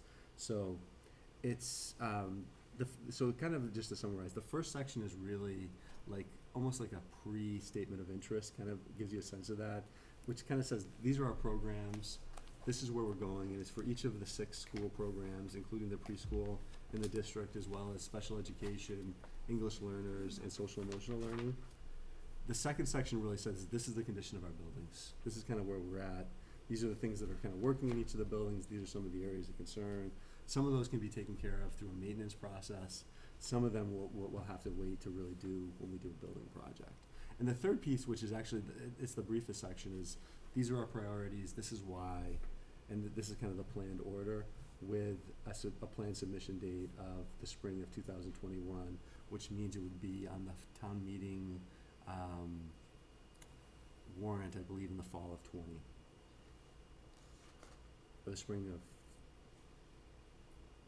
it's either the fall or the spring of 20. Before we put that out there. And we'll be prepared with a statement of interest and ready to go. So any questions on any aspect of that, any piece of it? And again, you haven't had a chance to digest this. It's really just to put it in your hands and have you look at it. If you prefer an online PDF version of it, I can get that to you too. Just shoot me a text or an email and I can send that to you. Yeah, I don't really have any questions at this point. You and I have discussed this Yep. at length, and I have with some other members of committees and town officials, but I think what we have to emphasize and really recognize is we have to work closely with the town finance department. 100%. Our finance director, our treasurer, and our finance committee, because as you just summarized, there's so many moving pieces here. Right. On so many different levels that we just really need, as an entire community, to work together on this. We recognize what our needs are here, Yep. but what can we actually accomplish, so, Yep. without driving into, details that we've Yeah, discussed, but we just need to all recognize that. I guess driving into details, but when do we do that? When So do we've start had, talking yeah, to so we've Zach? had an initial meeting with the town manager and Zach. Yep. And kind of, to outline like what's realistic from feasibility, like what's feasible in terms of when could we submit a statement of interest. Okay, And that's that spring window of 2021. okay, cause did that get pushed off a year? Cause I thought that we were thinking of starting this and hoping to start looking at this for this coming fall. So one of the, So, yeah. What changed? So one of the concerns is the water company purchase and where that is. And I Yeah. think they're getting more clarification on that. Okay. And we're gonna recircle up with them this summer, because there is a possibility we could go in the spring of 20, but a lot of Right. things would have to break. So the Right. realistic option is really 2021. Right. But I guess I'm just Okay. hearing this now. It sounds like there's been conversation going on. I'm on the long-range education facility planning here, and this is news to me. So you're presenting to me, we're kicking it a year, yet I'm on this committee. Kind of at a loss here, so that's why I'm trying to figure out what pushed it, what were the reasons for pushing it, and should this have been done within the committee or with this whole committee? So I think it's really just the town's ability to kind of potentially take on a project of this size and start a project of Right. this size is really what it comes down to. I think, if I can, that there's so many moving pieces with the town's finances, and especially with that purchase of the water company, Sure. that, the understanding is that it's premature to do anything until there's some resolution with whether or not we're purchasing it, and we being the town, what that cost is and what the financial implications are. So it would be premature to put it forward. and I understand that. I just didn't hear that from them. I'd rather them sit in front of me and tell this committee, this is the reason, so that way it's, again, I hear it straight from them, and this Well, is that's just just my more, general understanding. I understand, yeah, yeah. and again, that's, you're So- talking general understanding, I wanna hear true fact, you know, and if Chris Warren or Zach come to us and say, listen, hey, we've got a few other pieces of the puzzle that need to fall into place, are you guys comfortable with pushing off your statement of interest 1 year because of, you know, the town finances cannot encumber $1 million extra of a statement of interest? Then I understand that, but I just wanna hear it from them. Yeah, and I think I've made this recommendation before, that we as a committee schedule a time to meet with our finance director, Zach Taylor. I speak with him, on a regular basis, for this role and in the past for my other roles in town. And, I think I have a pretty good sense of where our town finances are, but I've recommended that in my first term here. I've recommended it now that and I know that he's willing to meet with this committee, you know, as long as his schedule permits, so that, you know, we can all get a more clear understanding of the town finances. And he's been a big resource for me, and I'm pretty confident that I've, you know, mentioned that, you know, in the past couple of months. So I guess I'd make that request when we get to future agenda items or something. Yeah, I totally agree with what both of you are saying, and I think a lot of conversation probably kicked up when, as Kevin mentioned, that aggressive timeline got put out this spring. But I do think inviting them in, Zach and the Finance Committee, to come to one of our meetings so we can have an open dialogue with them about what is this timeline, and what does that look like. And I guess kind of tied to that is, Kevin, will the FinCom be getting a copy of this report that you just presented to us? Absolutely. Okay, because I think that's, you know, we seem to hear from them a lot that they feel like they're in the dark, so I think if we can share that with them proactively, I know they would appreciate it, and it would probably serve all of us pretty well. We could just have an opportunity to digest it before Well, we that's do why I that. wanted to Not give that it- we need to approve it, but I'd like to at least read through it before Yeah. we share it with Mhm. other departments if Mhm. possible. Yeah, I don't think it has to be done tomorrow, but Yeah. I think we should. Absolutely, no, I agree with that, Yeah. absolutely. Like, is there anything different in here than what has been presented to us throughout this past year? We've never So- seen the first 70. I mean, it might be all the same information, but I It's- haven't yeah. No, I seen just- it. yeah. So Okay. the only Yep. part you really haven't Is there- seen, but you've probably seen through like handbooks and presentations from principals, is that first section, which is really like an outline of the academic programs. Okay. And that's really, there's really, I don't wanna say there's no substance there, but it really kinda says like, these are our programs, these are some of the things we're gonna do in the future. We need to marry whatever facilities we develop with like, you know, like a great example is the high school. We're doing more career kind of focused programming around things like, you know, Josh talked about advanced manufacturing, but there's a lot of like the applied physics, some of the STEM courses that require us to kind of fit some square pegs in round holes currently. And we really want to kind of create an environment where we're going to have the lab space, we're going to have collaborative spaces in kind of hallways and common areas similar to Woodland that kind of meet some of those needs that, you know, reflect some of the changes in teaching and learning as well. I guess my thought is that, you know, this is sort of, when we submit it, it's your one shot at getting it, and so you want it to be as strong as it can be, and so this isn't the final plan, I understand that. Yeah, this isn't the but- submission, Understood. so to be clear, so the submission is very different than this, because there's a whole lot of other requirements that are technical questions. But you submit the plan. We would submit, yeah, so this would be part of, like, this would Okay. be like an appendix to, Got like, a it. statement of interest potentially. Okay. And are there consultants, Kevin, that review or work with you through that process? Yeah, so there's a couple architects that we've worked with in the past that I Okay. think have offered to kind of provide some support if we needed it. Okay. Thanks. Mm-hmm. The one thing I will just say, now that I'm thinking about this in terms of timing of presenting this to FinCom, I do feel like, and someone, you're the law person, now that we've had it and it's been presented at a public meeting, it's probably a public document. Sure. So I think that, I'm not sure if there's a reason to hold it up. If there are corrections that need to be made, I think we'll do that, but. I think that as long as it can go with the draft presented to school committee on this date, I just. Oh, sure. Just because It's I don't want not- to be right. school committee has approved or blessed if I haven't had an opportunity to see Right. it even in advance of this Right. meeting. Right. Right now, I think it's just basic information for all of us Yeah. to Okay. digest, to your Thanks. point, yes.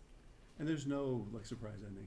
No, I guess I view it more, Kevin, from a strategic standpoint, putting as much emphasis as we can in terms of our goal forward plan, because I think we've heard a lot from the community in terms of them wanting to know what we're gonna do, and I think this is a great opportunity to share that with the world. Mhm. So I'd love a chance to kind of weigh in on what's in this document in Yep. regards to that. Yeah, 100%. Thanks.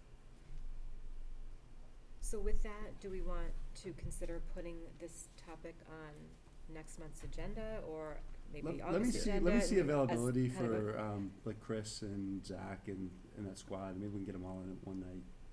I guess Or we yeah. can do a working meeting with the finance committee if you prefer to do that, I think that's, I'd rather do that.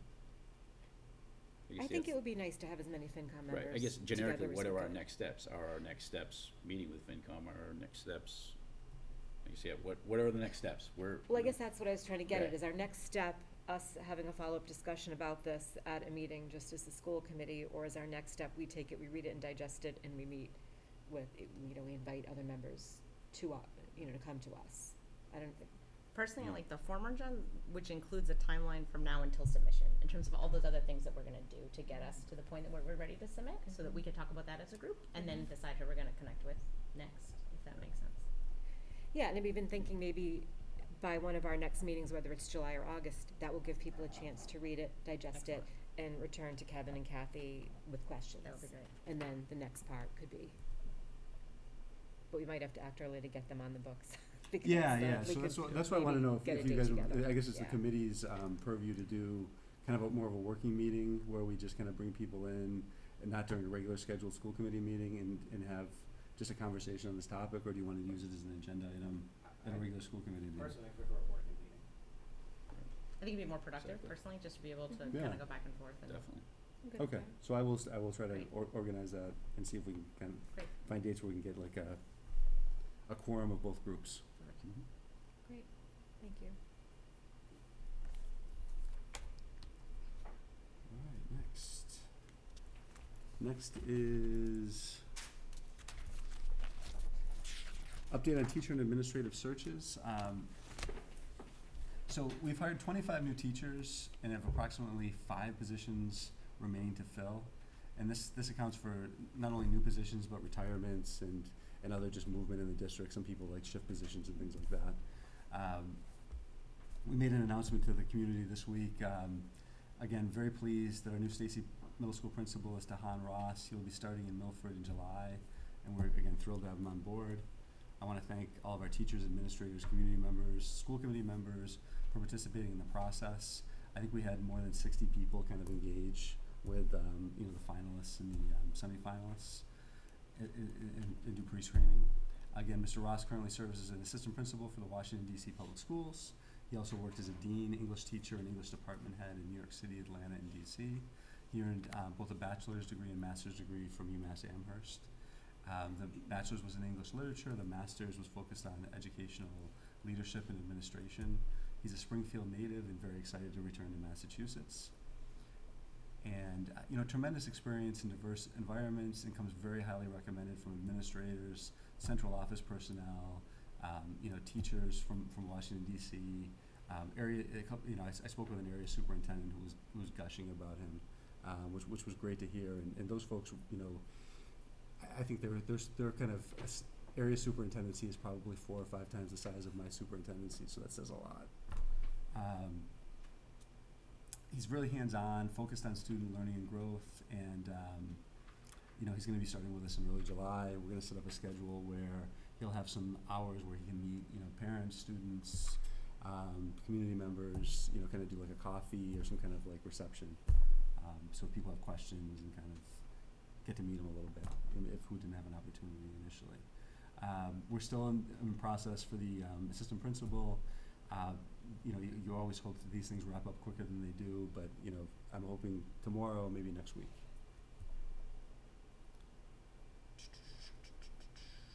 So that's that piece. Any questions on the hiring processes? Yeah. Go ahead. Go ahead. I was can you give an update on the director of nursing status? Yeah, so we had a committee that met with candidates, I believe, Monday and Tuesday, or Tuesday and Wednesday of this week. The committee recommended a candidate to move forward. We're trying to schedule kind of a follow-up meeting with that person. So hopefully we're going to do that next week. And does that look like the director of nursing, is that also will be a stipend position, much like it is now with, or was with Judy for Yeah, Shining Star Nurse? so contractually, all nurses are in the teacher's contract, Mhm. and the director of nursing is a stipended additional position. Yep. With Judy leaving, we were looking to hire somebody who could fulfill the nursing responsibilities as well as was interested in the director of nursing position. And That's is that, what- yeah, that's what we're gonna that's be still doing. the current Yep. path? Yep. Of what we're doing? Correct. Okay. And I guess, and even, the nurses came to us, school committee, with some concerns with that, and I guess, can you speak to, I guess, why the director of nursing position was, seemed to have been tabled? I don't think it was ever tabled. I think we just didn't have a lot of viable candidates, and we started to get a couple towards a little bit later in the game. Okay. Yeah, 'cause So I- nursing is a very difficult position to hire for, period. We just Yeah. don't have a lot of, you just don't get a lot of candidates, and there's a number of groups, like if we're looking for a physics teacher, we tend not to get a lot of candidates for physics teaching positions. Right. There's a few other positions in the district that are like that. We finally had a couple candidates that looked like they were viable, and it made sense to move forward with the interviewing process. Thank you. Given you mentioned 5 positions, does that include those two, the AP and the director of nursing? or No, is those that are just in strictly addition to- teaching, okay. strictly teaching. So, and we're very close on the mathematics curriculum Okay. supervisor as well. So Excellent. hopefully, I'm hoping to have an announcement on that either, probably next week. Okay. Yeah, thanks. so we're very close on that one too, so. Excellent. So if I can, Madam Chair. I was a little confused on this process from the beginning, and you and I have had a few conversations about it. Yep. It's my understanding that the appointment of school nurses is a school committee hire, and from that point on, they report to the superintendent. So I was a little, I found myself wondering why the committee wasn't included from the onset of this process, from the posting of the position, which may have even happened before I came back onto the committee, and where we are with that now. Laura and I both sat on the screening committee that met Tuesday and Wednesday and interviewed the candidates, and I know that committee was unanimous in their Mhm. recommendation on the candidate to recommend first in the rankings of the others. But do you see this now as you'll interview and make a recommendation to us on who to appoint, or are we in sort of discord that it's not our So, yeah, so. our appointment? Got a few different things there. So one thing is, I want to make sure we do due diligence in terms of like reference checking. We have to do negotiations around salary, because again, I have to look at like her experience and where she falls in the contract. Is that something acceptable? So one of the things that, and I know Jen sent out kind of an advisory from, was it the MASC? MASC and MASs, yeah.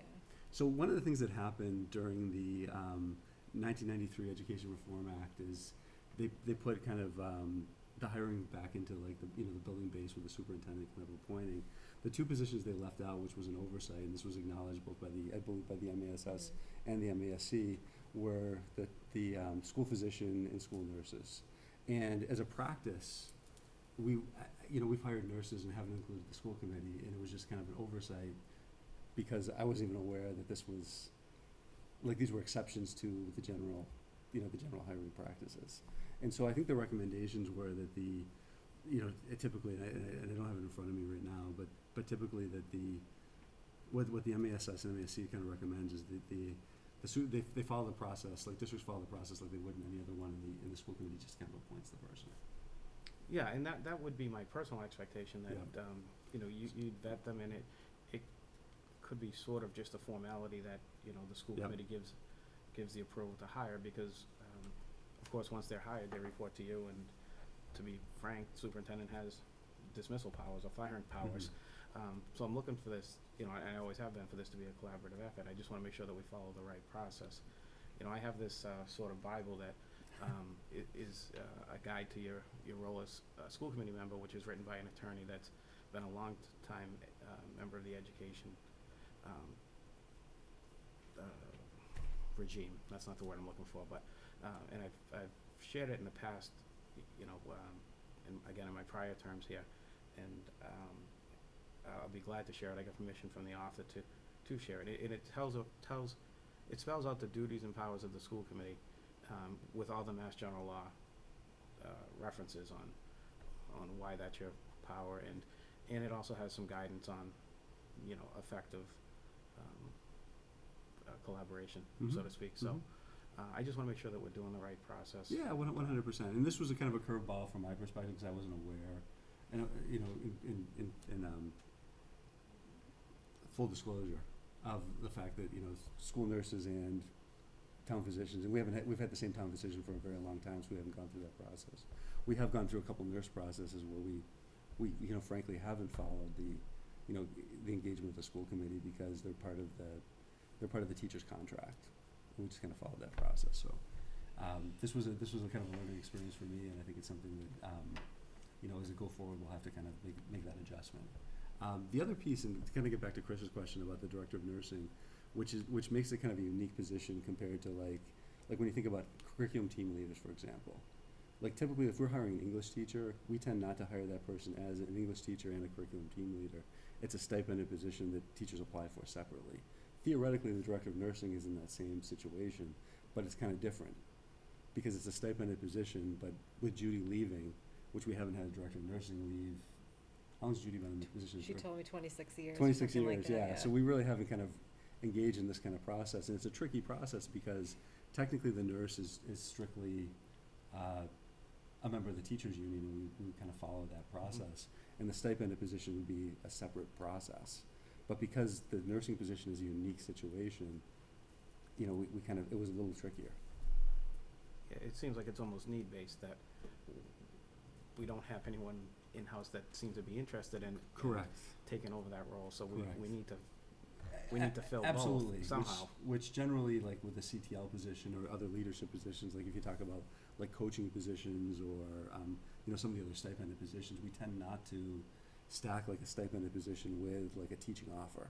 Typically, it's usually like if we get somebody who has we had a guy who came in who was a teacher at Stacy Middle School who had some coaching experience. Well, the first thing I do is I text Peter Boucher and say, hey, we might have somebody who's interested in coaching for you, but I wouldn't stack like an additional stipend with that person until they went through a separate process. So that's what makes that hiring process unique and different from like any other like teacher contract hiring position. And it's unique in the sense even among the nurses because there's one director of nursing. Although we're hiring a nurse position, we need somebody to fill that role as well. Because they're under the teacher's contract, does that dictate who evaluates them in that role? It does in a sense because typically the preschool director would have kind of direct supervision because of the preschool nurse. Okay. But we would have I would have dotted line supervision over the director of nursing. It's kind of how we've operated. And there's a few people that are in multiple buildings. It's kind of a similar, Sure. like Nadine Pomeroy is another example. She's the director of music, and generally either Josh or Nancy in the past had evaluated her, and it shifted at different times for different reasons. But I would always interact with that person on a regular basis as well, and kind of have conversations when issues came up with the music program. So it was a tricky one on a few different levels. Yeah. And on top of that, it's an area where we always struggle, and not just Milford, but everybody struggles finding, a robust candidate pool for nursing. Yeah, that's definitely something that came, from our group and our interviews, is that it's there's more need than there are services. 100%. I think Judy did an excellent job, to her credit, reaching out and trying to really beat the bushes to find candidates. And we still didn't have, I think we had 7 total applicants, and again, I can't remember the exact breakdown, but a number of them were just patently unqualified.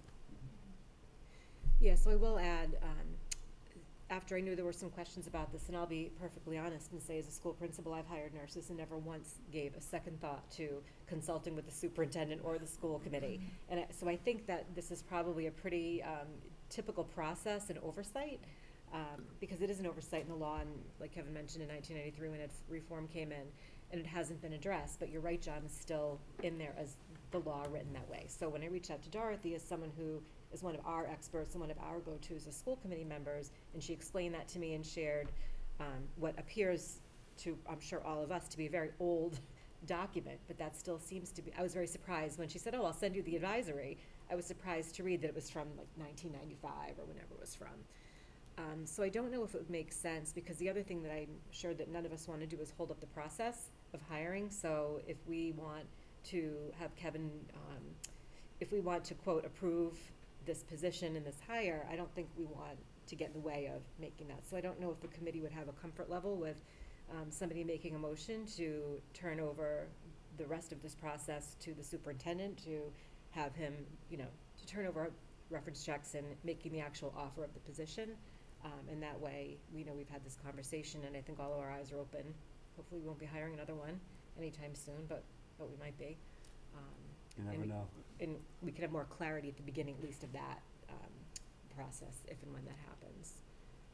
So depending on the will of the committee, if we want to have a conversation about someone making a motion and taking a vote to turn the remainder of this process over to the superintendent, I'd be comfortable with that, but I'm only one person.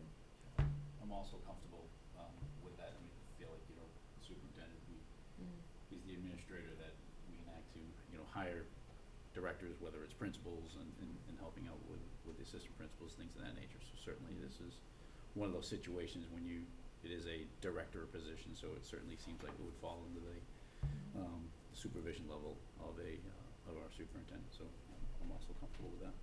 Okay.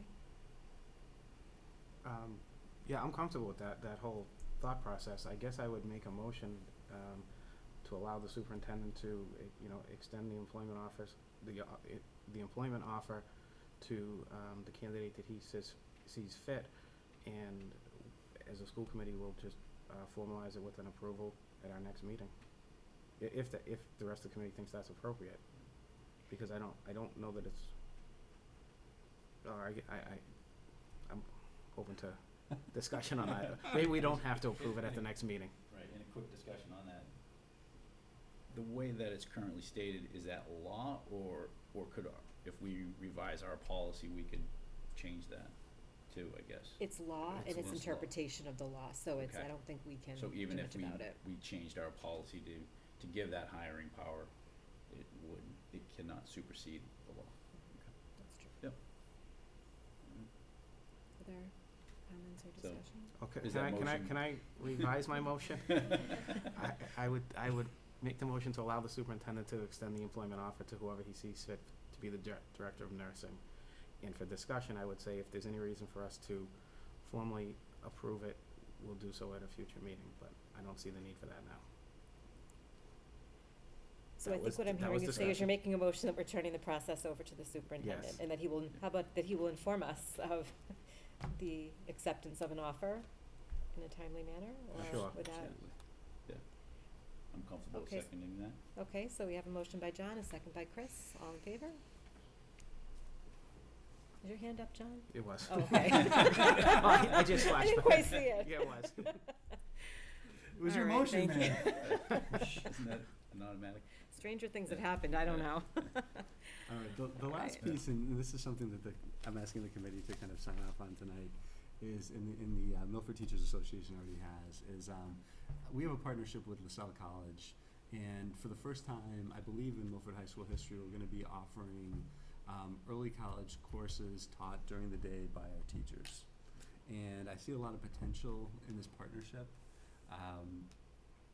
in a lot of different areas, and I think we're going to start small with 3 courses and kind of see where it leads after the first year of practice. But based on our partnership last year, a number of students went through kind of an early, like a pre-teacher early college kind of 1-credit program where they did some online coursework as well as did a couple visits to LaSalle College. And one of the students in Milford High School was a former EL student, received a full scholarship to LaSalle, just based on that engagement. So I think there's a lot of really great potential on a lot of different levels, and I think there's a couple professors and one of the deans who I think are really excited about kind of working with Milford High School, and I think they see the same potential. So I'm going to recommend that you kind of sign off on this side letter, and we kind of move forward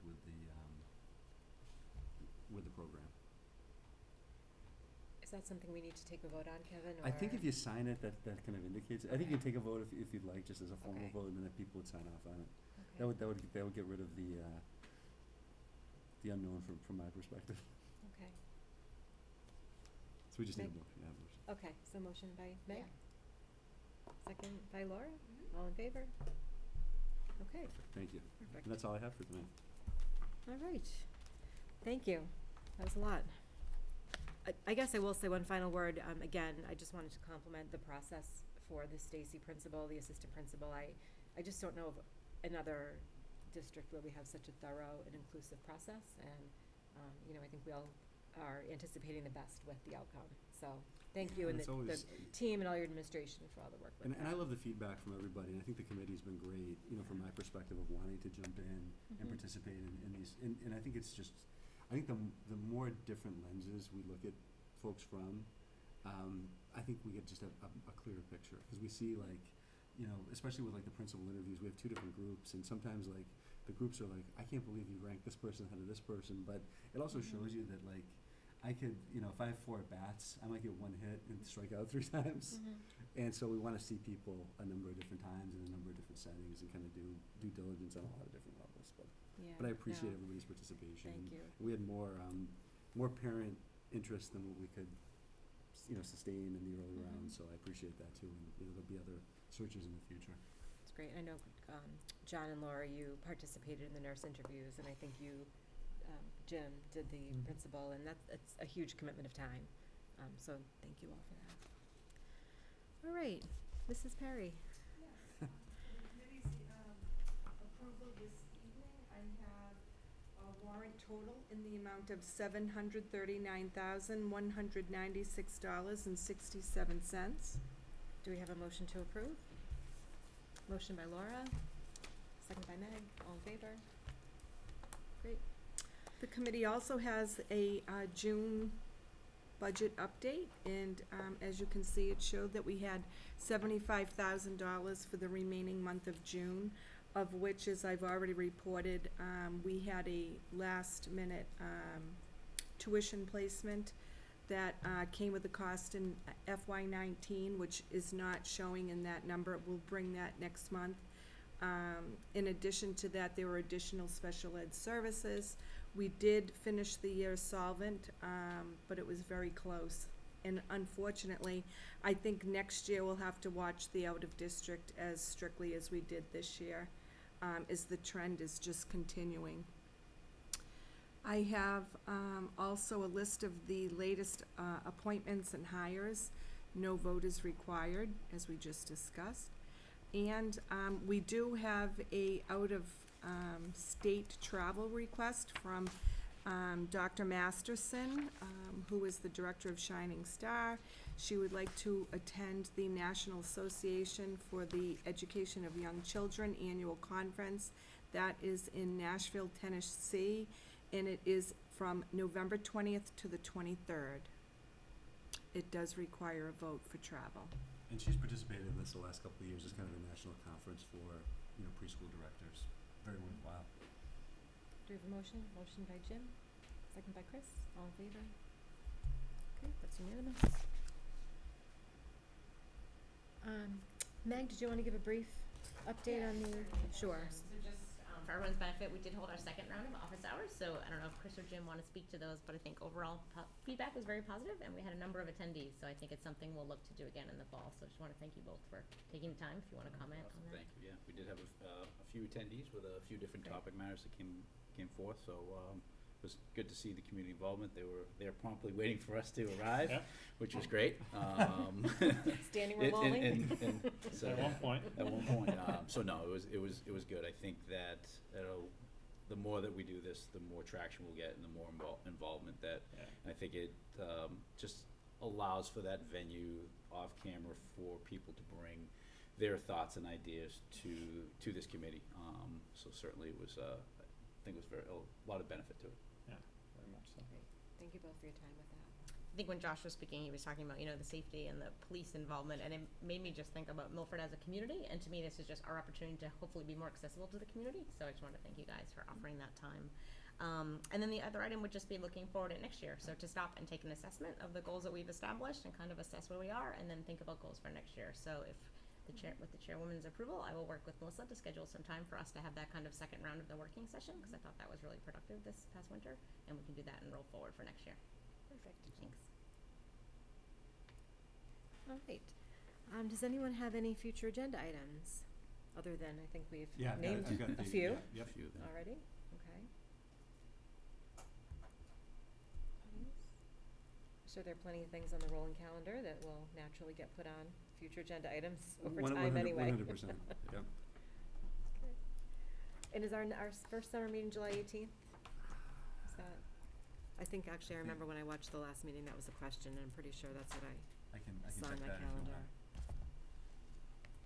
want. While Kevin's checking that, do we have any old business that people wanted to Just had revisit? a question, Jen, Great. maybe, Kevin could speak to the timing for that school choice survey to go out? If we've made any progress on that? Yeah, so we're still identifying a group to do it. Okay. I'm thinking we'll probably do it in the early fall. Okay. We'll get somebody in place in the summertime. Okay. And I think, one of the things I want to do is go beyond just school choice and look at anybody who's making a choice other than Milford. Okay. It's kind of the population we're looking at. So it's homeschool, private school, charter, and school choice other districts. Okay, thanks. I'm just gonna pull the calendars in. Give me 1 second. That's The, okay. 18th. That's what I 18th, thought, the I don't have the new 18th. date, I don't have the next year's dates in Thank the you. calendar. 15th is the Okay. next meeting. July 18th and August 15th. All right, with that, do we have a motion to adjourn? Motion by Meg, second by John, all in favor? Great, thank you, everyone.